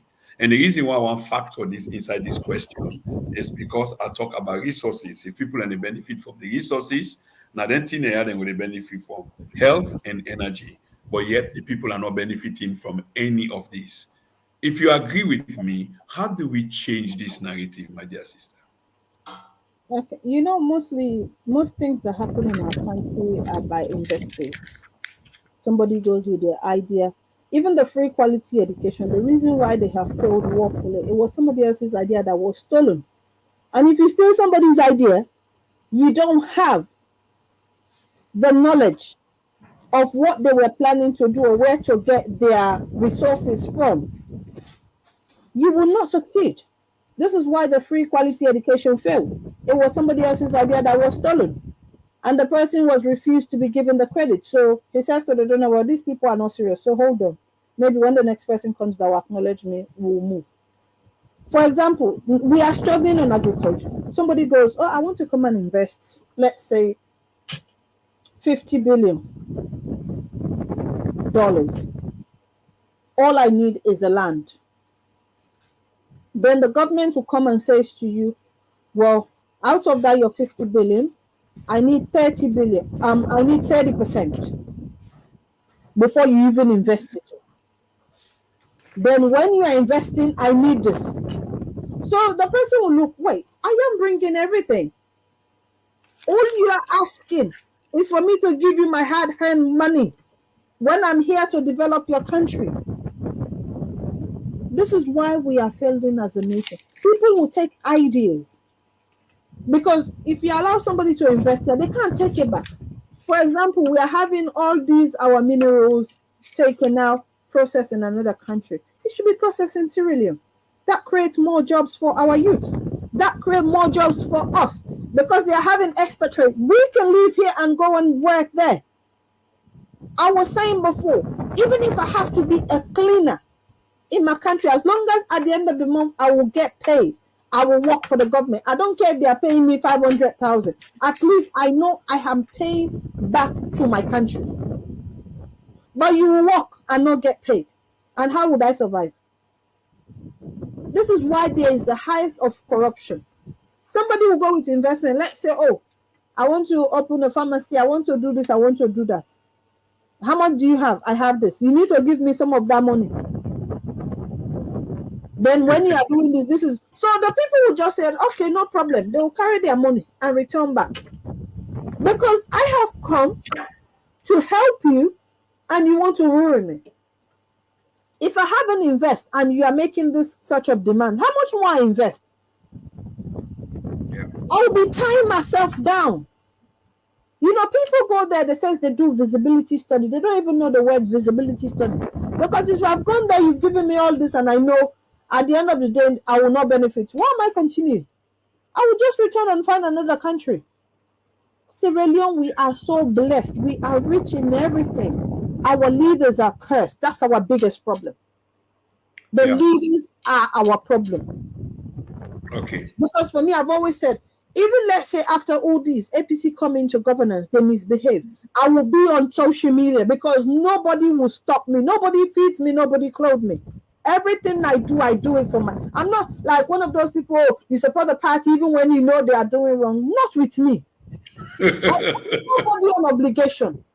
Maybe I'll be the next person to be jumping back to SFP. But nobody will intimidate me because I owe you nothing. I fight for the country because I know what I saw and what people are going through. Some of us have come to the diaspora, have children. We want them to go back home. What is there to go and show to our children? There is nothing. So you want my kids to be here for the rest of their life. They don't even know where the country is or what is there. And if they go online, what they will read is the worst. It's sad. And I think we Really, should start really, putting our really, kids. really sad, my dear sister. I get few more questions for you Yeah. before we round up this program. And I Okay. really appreciate your time. I don't want to say you don't indulge me because I'm not sure, I'm not getting any evidence. But I finally get you today, so I have to pose all the questions that I want to keep over the last many months. So please bear with me. But Fambulem, just a quick reminder: this is not the TNN TV Media Empire platform. Me when they talk to on today, the 9th of August 2023. I mean, in Prince Emil Koma, we supposed to get two guests here, Padenta Thomas. I can get tongue tied while they try for call the brother and middle name. But then where I don't finish with that, I get a sweet name for call, which is easy for call. It's like rolling your tongue, Sweet Bonita. And we get Sweet Bonita on the platform. Una not touch that dial. We just want to take a quick break and then we will come right back to Una. Which will be one show Una. Now one of we brother we lost his wife quite recently. About a year ago. So then they have the memorial for the woman shortly, and we just want for advertise that memorial. Family they wanna not touch the dial. Let we just see waiting the brother get for say the late woman. They go now in also go visit the brother, and she was a very generous woman. She's known as none other but Auntie Lucy. Lucy Admire Salam. Now in picture now on the scene on the screen. So right now, she passed away a year ago, and we believe as a Christian loving person, she's now in the bosom of the Lord. She was born in 1959 and she passed away in 2022, a very painful one, Sister Lucy. We used to forget we own Chamot because she was SLPP. And you go always accuse me, Fambul, and say, Prince, you don't talk where you talk now. So APC talk. Like I say, Auntie Lucy, no, this is not APC talk. This is not Salon talk. Now you they talk SLPP talk. Unfortunately, she left us in this cruel world. There she is, struggled all these years from Salon to Moscow, London, and other places. Plenty of grandchildren, them, and other people, them. So they get a memorial service as soon as I can see at the screen. It's going to be between 2 p.m. and 4 p.m. And this memorial service will be held at the St. John Divine Church. And Brother Salam, the husband of the late woman, in number already available on the screen. So una will take the number. If una get any questions, una please try for contact her. Whilst we dey far away from home away from home, it's fine for them we look after ourselves. Despite these politicians and they try for play we, the only common denomination we get that we serve and we country alone. So there will be a reception service after the memorial service between 4 p.m. to 9 p.m. These are pictures of the late Sister Lucy. I saw her in many of these positions the way she did in so, from the hair tie, the fabulous African suits, parties there where we meet together. I think one of these pictures, she's in a backyard. In that backyard, there many a times we had barbecue service. So there will be a memorial church service, and this is not the map on not forget it. So the church didn't Camberwell, but on I try forget in touch again. This is not the memorial service of the late Sister Lucy Admire Salam. Please try for make a point of duty for show compassion and with the family at this critical time. Okay. So the reception will be at the Jesse Duffet Tenants Hall and then at Windham Road. I mean, they did just the other day when I attend the BJ Bishop Johnson Memorial High School and fundraiser. So that hall in a very famous hall in the Southeast. Thank you very much for listening. I want to go back again to Sweet Bonita. But just before I go to Sweet Bonita, like I say, we'll be there on a commercial break. So at the Ask Fambulem, let me share the program for this last final huddle. And this is not TNN TV Media Empire. Thank you.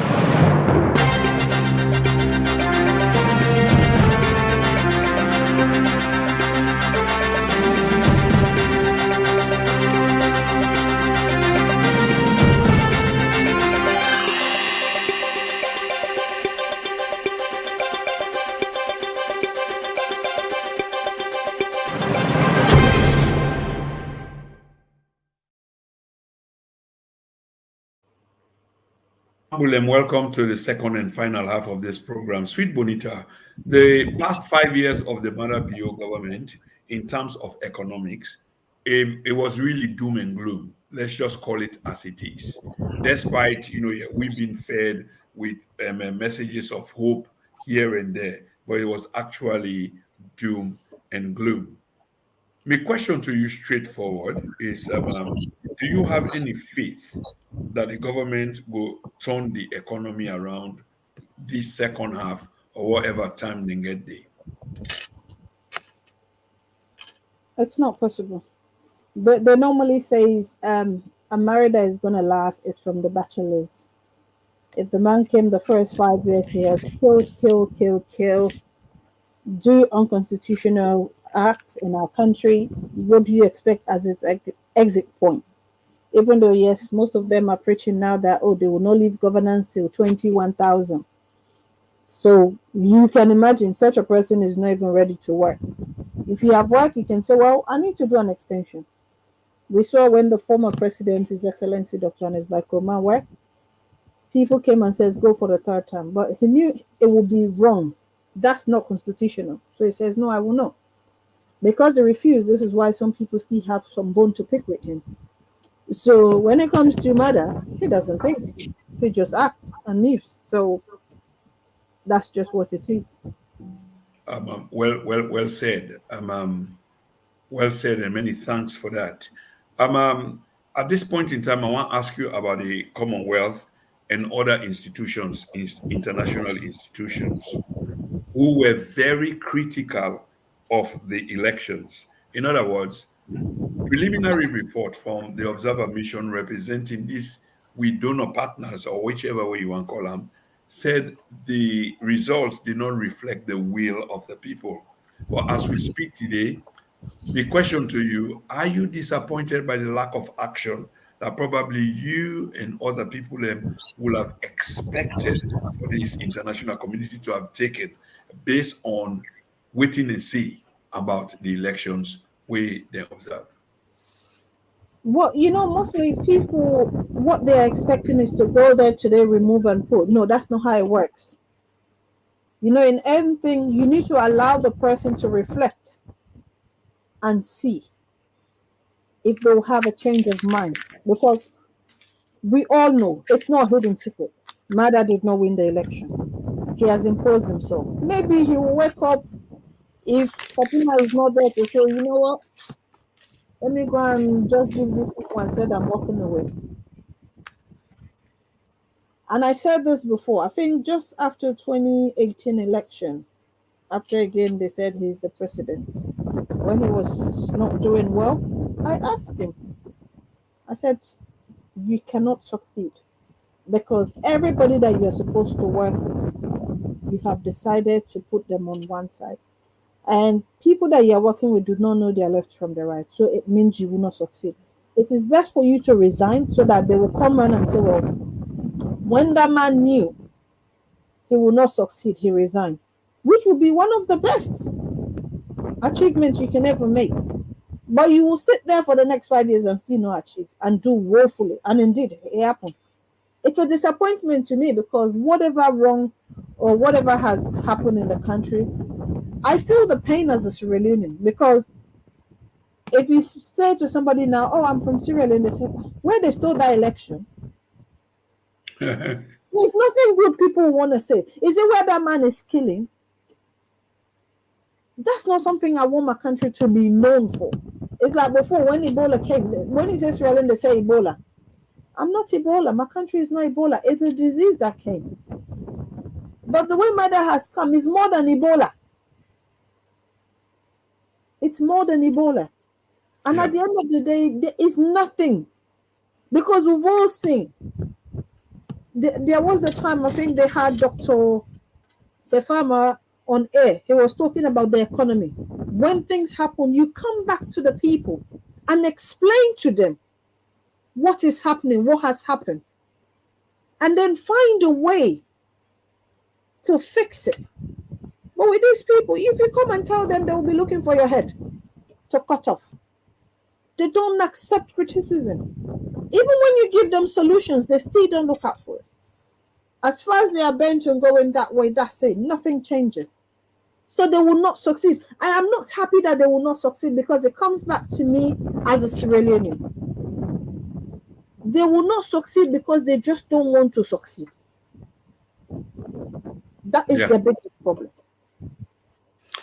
Yeah, I think you made a good point there. But for move on, the government has been accused by certain side of not implementing reform programs and investment where the country need. Hence, why the country they lag behind.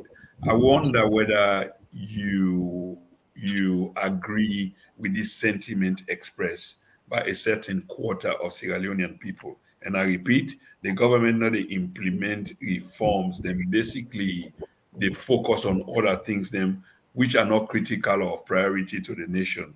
And as a consequence, investment where the need for make or advocate for is not really happening in the country, then therefore they be in. I agree to that because everything they do is about self-centered. It's not about the people of Sierra Leone, it's about themselves, the two people. That's it. Dele and Dala, nothing else. Yeah. My late sister would say Sisi Okenge. That's it. Because you can see, I'm sure if you can check the last, let's say 3 or 4 presidents' travel compared to this one, has been the worst one. He has traveled more than all if you even put 3 presidents together. And we are losing a lot. Yeah. So at the end of the day, for me, whatever happened, we as the Sierra Leoneans will suffer. For me, I normally say it's not about being APC, it's not about being SAPP, it's us speaking truth to power. We need to say the right thing at the right time. We should not wait for people to do it for us. And again, we are asking on the international community. They are not going to come. We have to go to the... And again, as we said, it is legal for the APC to say, this is the result. The international community have it. When everything was done, everybody has the result. They don't have the mandate to produce it. So this is the reason. When somebody's, but they should bring it to who? For who? With who? If APC is to provide a result right now, they will tell them that maybe they in fact tamper with ECSL system. How do they get the results? How did this happen? How did that happen? They will forget that it's the truth that they want to bring forward. No, but as far as they are concerned, then that's what it is. So for me, it's definitely... Sweet Bonita, there are so many political divisions in the country and being perpetuated by politicians just for keep the people more and more divided. And this really is not helpful for the country. I wonder what a person like you go do about this, probably using your platform or whatever. That is if you agree with the sentiment that political division, it don't become so toxic. Politicians are dwelling into this just for keep people apart, but they still want for rule the people. I wonder what a person like you go able for do in this regard, for bring people and come back together. Well, like for me, the political division, we've seen that with the SLPP. Because it's a statement. I'm going back. If you are not an SLPP, you are not a true Sierra Leonean. And we've seen that reflection on all activities within the SLPP. My kids are from the north. They are Limbers. I am from the south. So am I going to hate people from the north? No matter what somebody want to say, there has been that intermarriage. So you want me to say, well, my kids are not Limba anymore, or my kids are not me. It's not possible. This is why people like me are fighting that we have a better Sierra Leone. Because if everything is okay there, we can all live in peace. Like somebody will say, oh, APC and SAPP, they are the same. But I'm always saying to people, okay, I accept that. But when APC is in governance, as much as you people say they steal, the money stays in the country. So you will find out that you don't suffer compared to when SLPP steal and take it out of the country. So there's nothing there. If you steal loans, you change it into dollar. You are taking dollar to be valuable to another country because you will not take loan. When you bring, mostly when I'm coming, maybe I'll bring like 3 or 4 million loans with me because I want the next day I go to Sierra Leone, I have money in my hand. I don't want to be going to the bureau and stuff. But is it valuable? I cannot even take it to a bureau here for them to change. You can take euro and come and change. You can take dollar and change. You can't take loans and change anywhere. So help me with this. Are you saying that it's okay to steal, and one side they steal and they keep them within the country so people benefit, and others are it's like a flight of capital? No, stealing, it doesn't matter how it is. It's not acceptable. It's just like when somebody says, oh, I'm just saying a white lie. A lie is a lie. Stealing is stealing. But what I'm saying here, when APC is in governance, we don't see the kind of salvation in the country compared to when SAPP is always in governance. I'm talking from the 90s because that was when I came into existence. And that's when I start knowing what is good, what is bad. So if you're looking at when APC is in governance, what happened in Sierra Leone compared to when SAPP is in governance. So at the end of the day, it's very simple. And again, it's always when SAPP is in governance, that's when they come on this tribal thing, killing people. We have the 27 people that they kill. I think it was during Kabat's time. So you can imagine, here now they haven't brought them out publicly, but we are seeing how they are killing them. We are seeing the political killing, intimidation there. They are not just intimidating them, they are killing them. And these are the people who say, oh, they are supporting women. We are seeing also the intimidation on women. So what is there? There is nothing good to write home about. There is nothing. For me, the day they will do something good, I'll be the first to say, wow, they've done this, congratulations. But if they do one good, before you open your eyes, they've ripped out everything that was left. So for me, it's sometimes difficult. Sweet Bonita, I want to let you, there's a comment na the screen right now from Mr. Victor Spain. And obviously they asked me for ask you this, but not only because of that, but I mean just one for your view on waiting is say, because I'm sure say you're familiar with that kind of statement there, that in terms of appointment, and you are reading it, I suppose. So I will leave that to you. Appointment wise, well, you don't read that notice. So what's your thought? Well, to be honest, Mr. Victor, listen, when it comes to the appointment within the SAPP, if people like me are to excel, if it's about politics, I think this is the time for me to excel. Because there is no office I can knock at, and I don't know 1 or 2 people in there. There is none. But there is no point of me coming to you and you telling me, I have to do this because if I don't do this, the man will say this. Or if I don't do this, they will say to this is it, this is it. You understand? It's not there. I'm not saying they should be perfect or they should be saint. But at the end of the day, you should think and have that human sympathy. It's wrong.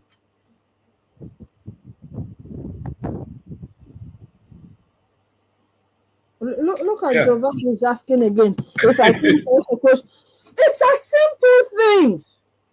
What makes you I don't want to let you pressure go up. Parliament? I don't want to let you pressure go up. My pressure is not going up. And I'm happy these are the same people that will come and ask you about tribalism. And then they're asking such a question. If you're asking that question, do you think Abbas Bundu in the first place should have been Speaker of the House? If your answer is yes, then I have no argument with you. If your answer is no, then we can continue. Okay. So let me ask you this then.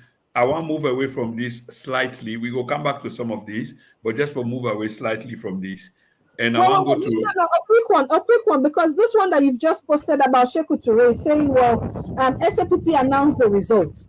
When APC had the press conference, that was exactly what they think APC was doing to announce themselves. That's why last bullets were shot at the party office. That was how they were working, to think, oh, APC is going to announce themselves as the winner, so there is nothing we can do. When it comes, people are comparing 2018 to 2023. It was a different era. We all know how the election went. That's why I said I did not still agree with what happened in 2018. But fine. The majority said, let's move, we move. The same majority that said, let's move, now they are saying we cannot move. So who am I to come and say, oh no, we should move because you said we should not move the last time? It's not possible. What we prompted those people to go and shoot live bullets at the party office, APC party office. And that place was barricaded for more than 2 weeks. Nobody will go in or come out unless you leave there and you have a proof. Yeah. Okay. The question I want to ask you, Sweet Bonita, is one we got to do with the relationship, foreign relationship. Yeah. But I don't want broad enough. I want to talk just about the immediate vicinity, i.e., Guinea, Conakry, Monrovia, Liberia, and we country as a whole in terms of foreign relation. What are your thoughts on with foreign relationship with them country then we border with? To be honest, in some ways, what I have noticed, they have just decided to ignore Sierra Leone as a whole, because they know, like, Sierra Leone is a country that is not really serious on moving forward. Because again, if we can go to Liberia, I cannot compare Liberia to Sierra Leone. Even if I'm lying, sleeping, I will not. With everything that they are going through, we are still seeing what is happening. I cannot compare. Now that we're saying, in fact, Guinea is run by the junta, you cannot still compare that one with Sierra Leone.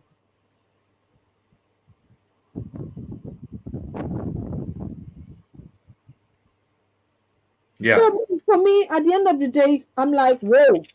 If you cannot compare them, then they don't even want to come. What's the point? Yeah. Okay. Fair enough. And my next question will be on the issue about peace and security. For me and many other Sierra Leoneans, I mean, you get for day in a different world for deny. Saying that peace and security is shaky does not mean that you belong to a side. You are just talking about the situation as it is. And again, this is not my opinion. So I'm asking you this, that peace and security appear to be shaky. Do you envision, that it will improve as we go forward, as at this time, even though there are many dark clouds hanging over us? Like, for example, you being on the show tonight, there are many things we don't agree with in terms of the SLPP Pauper government. You don't even recognize the president as being the president of the country. So therefore, I come back again to the issue of peace and security, which appear for me shaky. Do you think there will be an improvement going forward? I think it was the EU report where they says the police were corrupt and are not to be trusted, including the judiciary. So the what's it called? ECS, PPLC. So if those people, because one thing again you have to bear in mind, every country look after for their citizen. If they are seeing abnormalities in a country, they will warn their citizen, please do not go. I want you to check on the British website and see about Sierra Leone, what they will write. They will tell you it's not safe.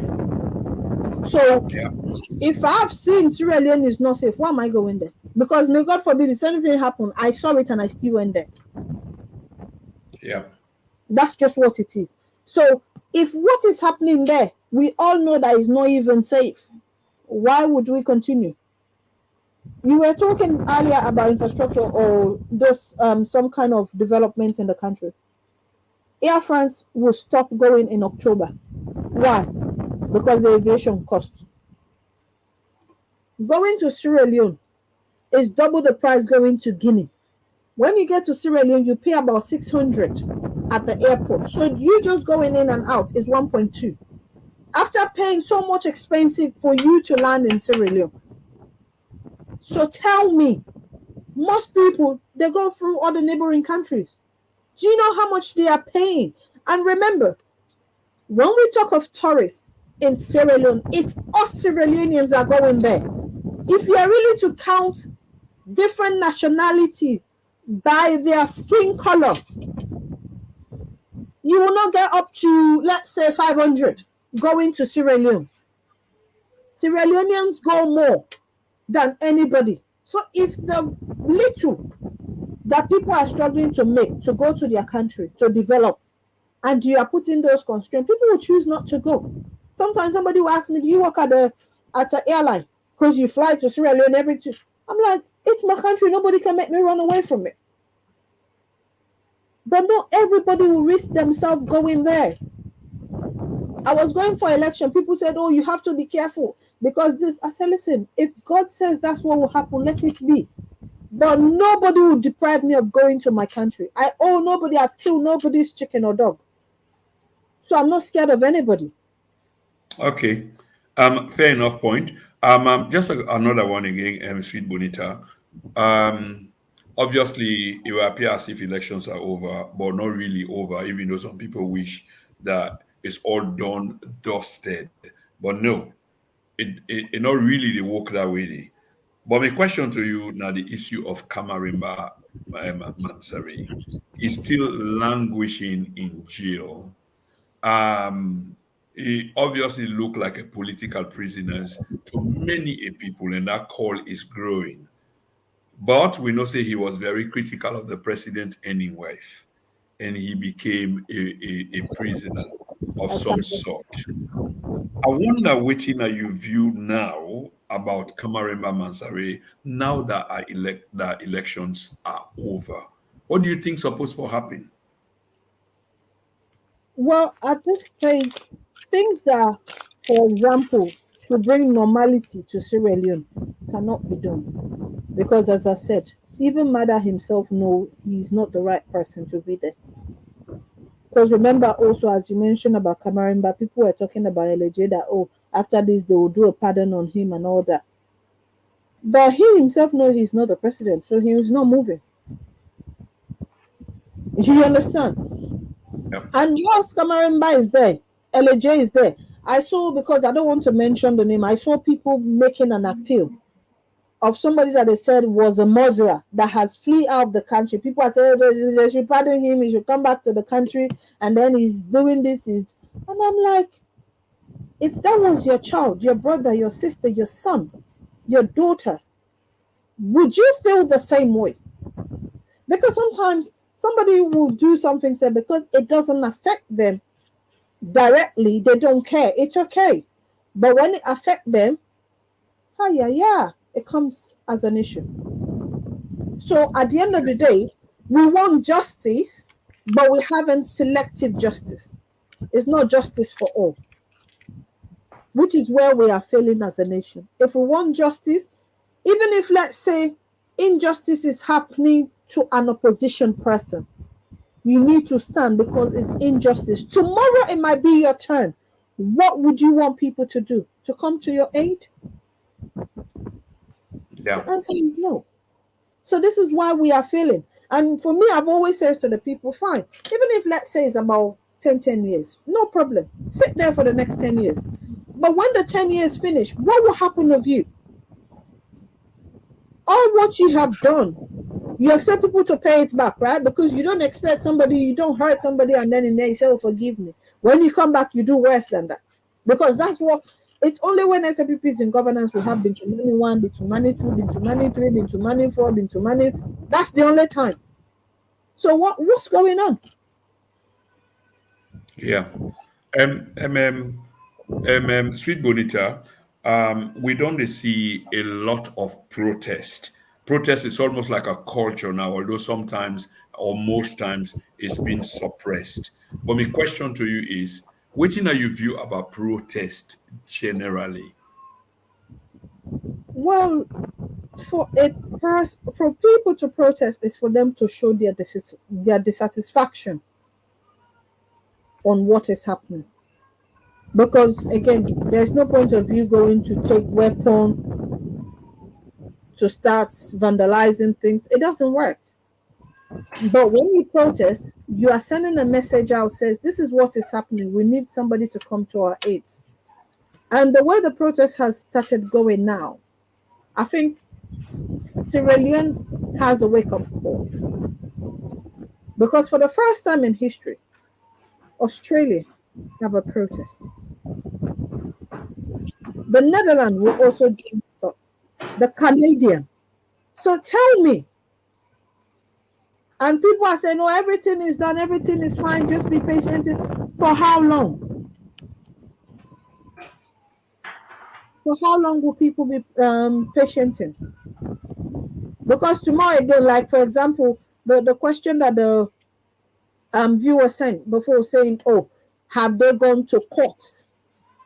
So you expect these people in other countries protesting is because they don't have nothing to do. These are people leaving their work to go out. Even in the UK here, they are planning to go to Holland from from Sunday and Monday. They'll be at The Hague. So tell me. And we also saw protests during the APC regime, which was led by now the Anti-Corruption Commissioner. Were they killed? No. Were they listened to? Yes. So, there is one rule, as I said, there is one rule for APC, there is one rule for SLPP. In fact, there is no rule for SLPP. Because as long as you're SLPP, you can get away with the murder. Okay. And if you are caught on camera, you can still get away with it. Okay, Sweet Bonita, if I can just take you back quickly and Fambulem, this na the TNN TV Media Empire, so I can see on the screen. This Sunday, we will be hosting live on Yerimi Loud and Clear. We will be hosting on this platform live the Minister of Public Administration and Political Affairs, Honorable Amara Kalon, will be on this platform, the TNN TV Media Empire. So please spread the news and help us share the gospel. Sweet Bonita, for tonight, we get Sweet Bonita, a major voice in social media. Earlier on, we're going to talk about all the conversation there also. We talk about the PR system, and that particular time we'll talk about the PR system be related to waiting to happen inside Parliament. And this is my question. So first of all, how you call the guy, Mohammed Bangura, defy the party. And this now as per the, how you call, and the definition of the PR system. And that I've been try for mention. And just for paraphrase you said that the PR system means no longer is the person, but the party. The opposition is not in Parliament, so there is no evidence. There's no evidence, but it's no longer about the party anyway. That's the point. But two people are not going to Parliament now. And no one will stand for ask you the question why, but I go rather ask, will the position of the APC, even though I know say this not in a you pay grade, but you do have strong opinion and you the Yeri as well. Do you think, my dear sister, that the APC go able to maintain this position, sustain this position? Because it's about economics, but at the bottom line is about principle as well, because the people are involved, there are people involved. So not only about the money with and the miss, but it's about the principle. Now that the PR system say the party get sway over a candidate, but two already don't defy the party, are we going to be seeing more? Well, at this stage, I'm not anticipating that. And as far as the party is concerned, they are not expecting, and myself, I'm not expecting people. Because again, as I've said, what the SLPP are doing is paying people, entice them so that they will be able to go and give them money so that they can come to Parliament. But one thing they are failing to realize, this is a PR system. So, like now they've gone there, no problem. They know the process that the party will go through so that those people can be removed and replaced. You know, if this was the elections before, by now, some people would have taken their own member of parliament and replaced them with APC's one. But at this stage, they don't have, the mandate is not there.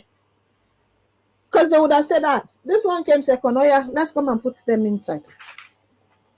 It's as simple as that. There is no by-elections anymore. So this is why it has become a tug of war. And remember, SAPP brought in this PR system to kill all the other political parties that have been in existence in Sierra Leone. Because the percentage for you to get or even have a single member of parliament, it's not possible. It's not possible for them anymore. You can see where KKY lost his own seat by a very young, beautiful lady. So you can tell me, before people say, oh yes, let's vote KKY. Now, even that vote cannot give you a parliamentary seat. So unless they take everybody in Sierra Leone that were supporting NGC to take them to one constituency or one district, register them there, then they can have all of that vote, which of course is not possible. It's not possible.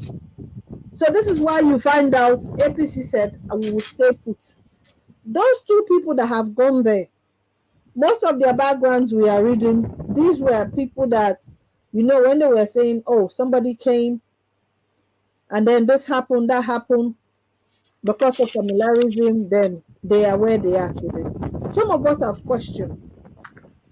Because, for example, Mohamed Bangura said its point.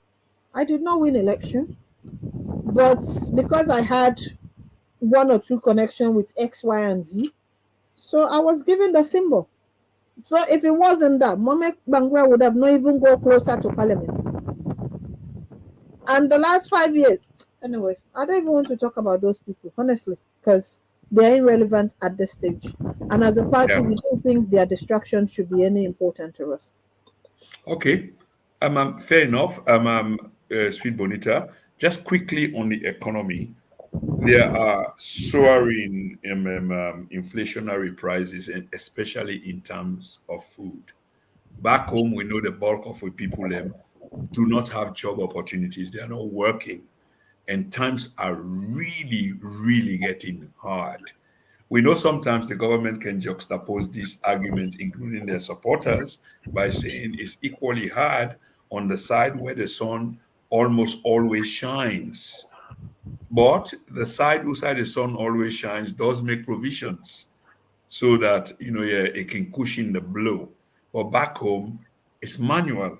It's not there. I wonder, my dear sister, how you see this get for play out, because it's going to get harder. It's getting harder in the West, so it's going to get harder back home. How do you see all of this will play out? Well, to be honest, again, this is why some of us are doing the protest, so that the international community will come on board. And if bans are taking place, then definitely they have nowhere to run to than to do the right thing. Because when you look at the way the economy has gone, as people say, oh, you want to compare Sierra Leone to England, we are comparing debt and sleep. That's how it is. Because let's say if I'm not working, I can still get job seeker allowance, I can still get income support, I can still get what benefit. In Sierra Leone, even when you work, you cannot even sustain yourself. Neither to the point where you are not working. Somebody will tell me, oh, in fact, onions in the UK is £2. No problem. How much do what they pay me an hour? Minimum wage. And people forget that here, there are food banks. Where do you have food bank in Sierra Leone? You know, sometimes when people are doing this comparison, I ask, have you ever really experienced those things for you to come and argue? Because if the answer is no, then there is no point. But what can you do? One thing I am sure of, the SAPP will very soon start crying foul. That's where it is. Because this is why they started saying, oh, there is a coup d'etat, oh, there is this, there is that, because they know what is coming. So tomorrow they'll say, oh, we told you that they were planning this or they were doing this. If the APC that I knew or that they've talked about to me before, it was still the same APC, SAPP will not have the 2 eyes and the feet to stand in front of them. But because these ones are being too professional, this is why they are misbehaving. You can go and steal somebody and he said, let me go and beg you. Beg you for what? You will not even come close to me because your head will not be on your body again. Sweet Bonita. Of course, we're down to the last just few questions, and just briefly, you talk about a coup plot on the reason why they talk about coup plot, which brings me exactly to the issue of coup plot. What do you make of this coup plot, this alleged coup plot? It's just the same way when they says before, Major Paulo Conte went there to that's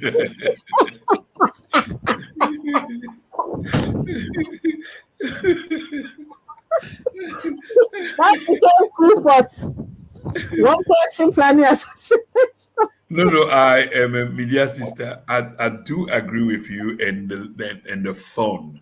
I miss yourself the laugh, and this now once on a time, even when you try for keep and really professional, you have to laugh because when they charge the man with treason, you cannot need for understand what in treason mean. But at the time, they were hyperventilating, oh, coup plot, oh, treason, Paolo Bangura, in one grain. We be they wait for the accomplices, but in the case they close, we not see accomplice. But carry on, my dear. Well, Paolo, the reason why Paolo was even asked to that point because he did not want Madam Blue to have the power. So they came back to fight him. That was it, nothing else. There's nothing else.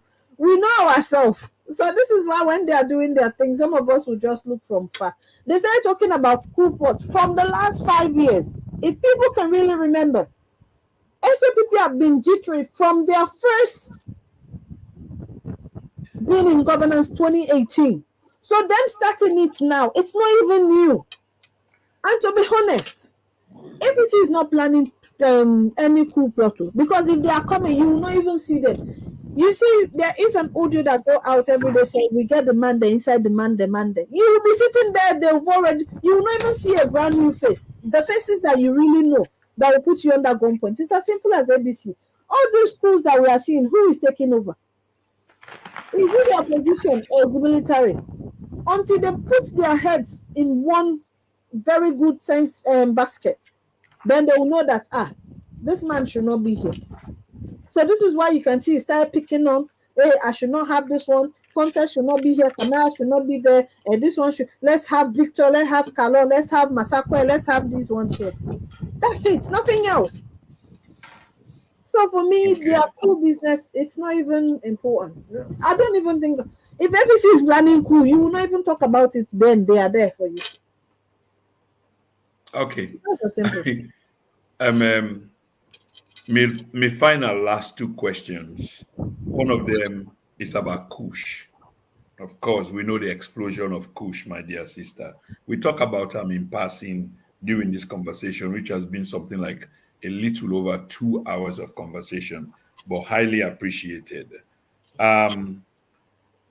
It seemed like this Kush thing is an epidemic. And when you get an epidemic, it's something like will affect a huge section, if not the entire, your kind of country.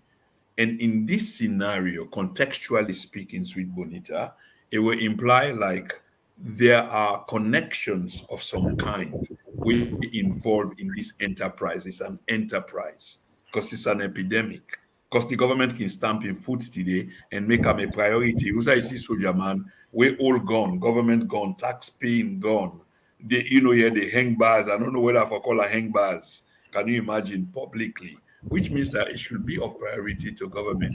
But government up till now seem for the pay lip service. My question to you, Sweet Bonita, this entire Kush thing, I'm sure in fact, it's been going on for a while. So we all get opinion on them, perspective on them. But your perspective or opinion will be very important for the audience. What do you think, sister? Well, again, I think I'm just going to reiterate this. Kush is being sold or in charge of the vice president, Julde Jallo.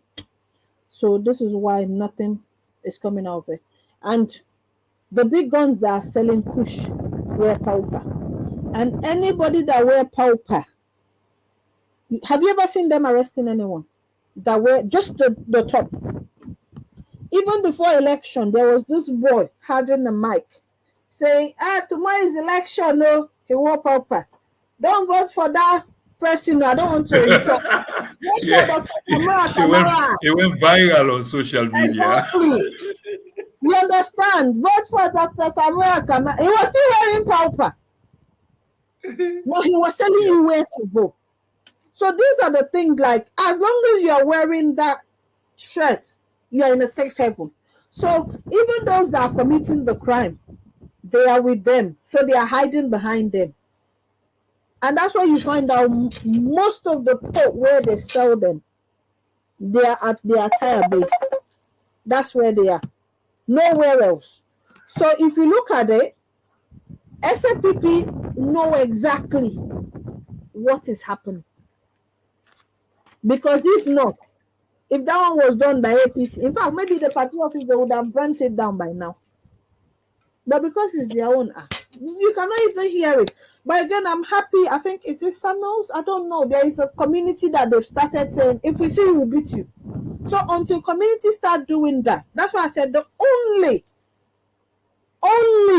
good thing SNPP has done for the youth is by giving them Kush, which is evidence everywhere. And all this Kush that they are doing, check it out where it is. It's mostly in Freetown and on their side. You cannot find that one down at the north. It's not possible. And all the ones that are having it is their own children. I will tell you that for free. Let them arrest anyone and they'll come and tell you this person is APC. It's a lie. They're all SNPP. And Julde is in charge. So for me, that's the best they've done for the youth. Congratulations to them. Let them continue. Okay. My final question to you, my dear sister. Thank you for this brilliant program and thank you for your time. The country is in a state of dilemma. This is a fact. We can pretend, I've said this in many of my programs, and from a very objective base, we can pretend as if it is normal. No, the circumstances point say it is not normal. Let's stop pretending. We get a multi-party democracy, and therefore a multi-democracy where there should be a participation of not a single party, but by multiple parties. But I will leave this in a burner for another day. But my question to you, my final question, Sweet Bonita, what do you hope, what do you see about your country they come based on this dilemma where the country they in? I asked you the question earlier on, like I said, I can like propose in a different way. In other words, will the APC sustain the position that they have taken? That's one. And two, what do you hope for your country? What do you see coming? What do you hope for? That's my final question to you.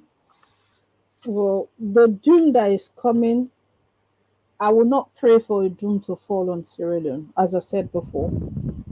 No matter what happened, for us to have a political party, we have Sierra Leone first. For us to have a tribe, Sierra Leone is where we have those tribes. So when it comes to having a vision or having the idea or the knowledge that something bad will happen in the country, for me, it's not anything good I would really want to talk about. But under this administration, I think until such a thing happens, before people can take it serious. Because people are asking, oh, what would the international community do? Oh, what would this have? I'm like, when? How? They are not just. So I'm not cut you off. I'm not cut you off. Just hold your thoughts right there. Kutubu for tell you no more say we they watch you, we know they panda you funny play them and tribalistic sentiment them where you can kind of express. So we still play you comments where you make a joke. A joke usai. What we are saying here are all facts. You can hold a different view. The idea here that you can be critical, pretending of both sides means that what we are doing here has got gravitas for use your own language. Okay, so thank you very much for your contribution. Sorry, sweet Bonita, continue, please. No, that's fine. You know, to be honest, thinking of having a worse Sierra Leone, it's not anything anybody wants to be proud of. So for me, I'm praying that the Mother Bio and the SFPP will do the right thing by walking away, because again, when things happen, somebody will come and say, for example, oh, Shaka Stephen. I want people to start talking about Albert Magai. Yes, Albert Magai. Then I know you know about the history of Sierra Leone. In Sierra Leone, now we have a PR system. It's good. Very, very good. But when SAPP lose governance, APC takes over. The war we had in 1991 will start as new fresh, because they will never be able to come into governance. When you make a rule, don't do it for today. There is a slogan or there is a proverb in the South. The chief will make a law when they are at peace. But that same law caught up with them, they will start giving you a different interpretation. Oh, this is not what I mean. This is what I meant. This is what it is. This is where it is. So for me, I will say this. The Sierra Leone that the SFPP want us to have, they will not be pleased with it. Because at the end of the day, when it comes back, they will say, oh no, this is not what we meant. PR system came in during Albert Magai. Cheka Stephen took over and exercised that. So me, I'm appealing to people to think. It's not for today. It's not about APC, it's about Sierra Leone. So if you put Sierra Leone first, you forget about your party. But if they are not, then there is a problem. As much as everything is happening in Sierra Leone, they can look at the oppositions. They look very good. The governance supporters, they look as if they're about to die. That's the difference. So it's very difficult. At the end of the day, people should go back to the drawing board and come.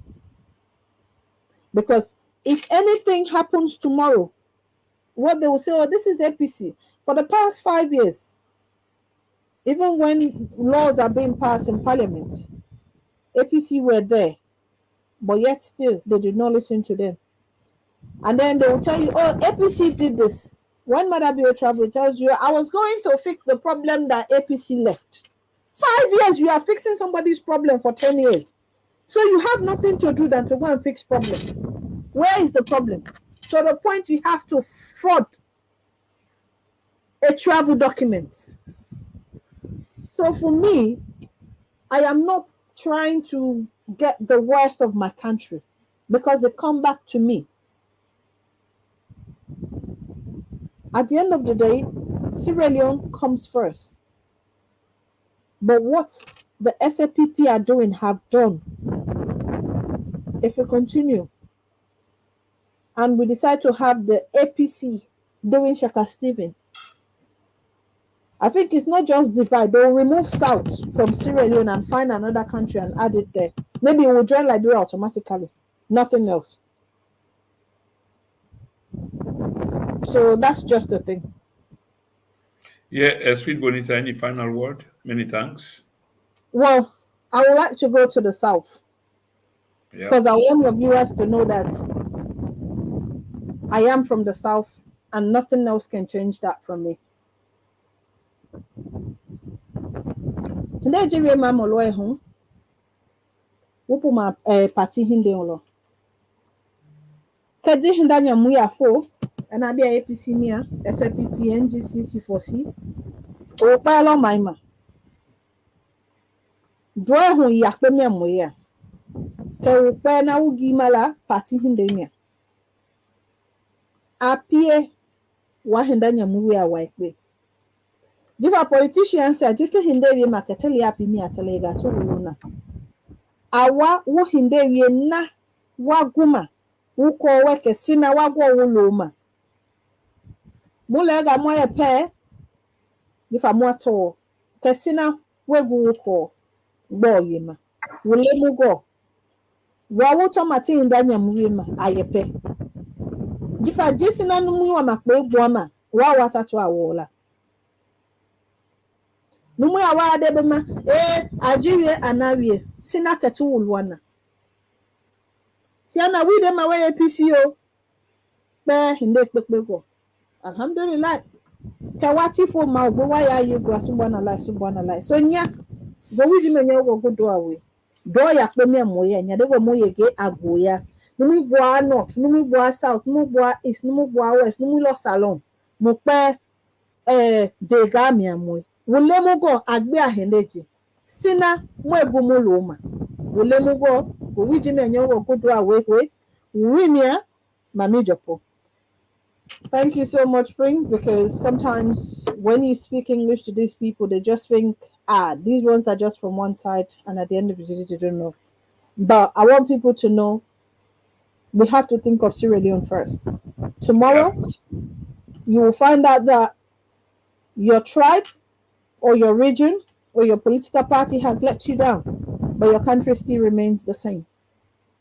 And we need to fight for justice. It's not just because the justice is not for you or the injustice is not affecting you directly. Tomorrow yours will come. And as long as we are alive, the only thing that is constant is change. Some of you are hoping for the SAPP to stay there for the next 5 years. So it's 10 years, no problem. After 10 years, what happened? Some of you will flee off, or some of you will dig a well and just bury yourself. That's not the Sierra Leone we want. We need to be able to live in harmony as we have always done. Politics should not divide us. I remain Comrade Sweet Bonita, and thank you so much for having me on Then and Now, Prince. Yeah, I'm really proud of you. We started the show on a high note, and you ended it on a high note. And we're gonna make sure that this particular program go really, really viral, especially this Hausa you end up with speaking your personal language, which is trying to communicate directly with a demography na Sierra Leone. Famulem, we don't have time here for time wasters. We are talking things about substance. We know other people and they can just one kind hinge on you so that you stardust go rub on them and then try for you kind of pull them. It doesn't really work here. The TNN is here to stay. It's been around. And we bring pertinent guests. And today we're really, really proud of our sister. I can't say very much, but we're going to make the judgment on ourselves. Until then, this has been the TNN TV Media Empire production. Prince Samuel Kroma with Sweet Bonita. Until we come to on again. And if you love this video, make sure say you click a like. Don't have 10, 15, 20, 50,000 viewers. And then we get only 200 likes. We need for begin to understand the algorithm, how this works. Until then, like I say again, good night, goodbye. And this Sunday, the Minister of some political affairs, Amara Kalon, will be on the program. Bye-bye for now.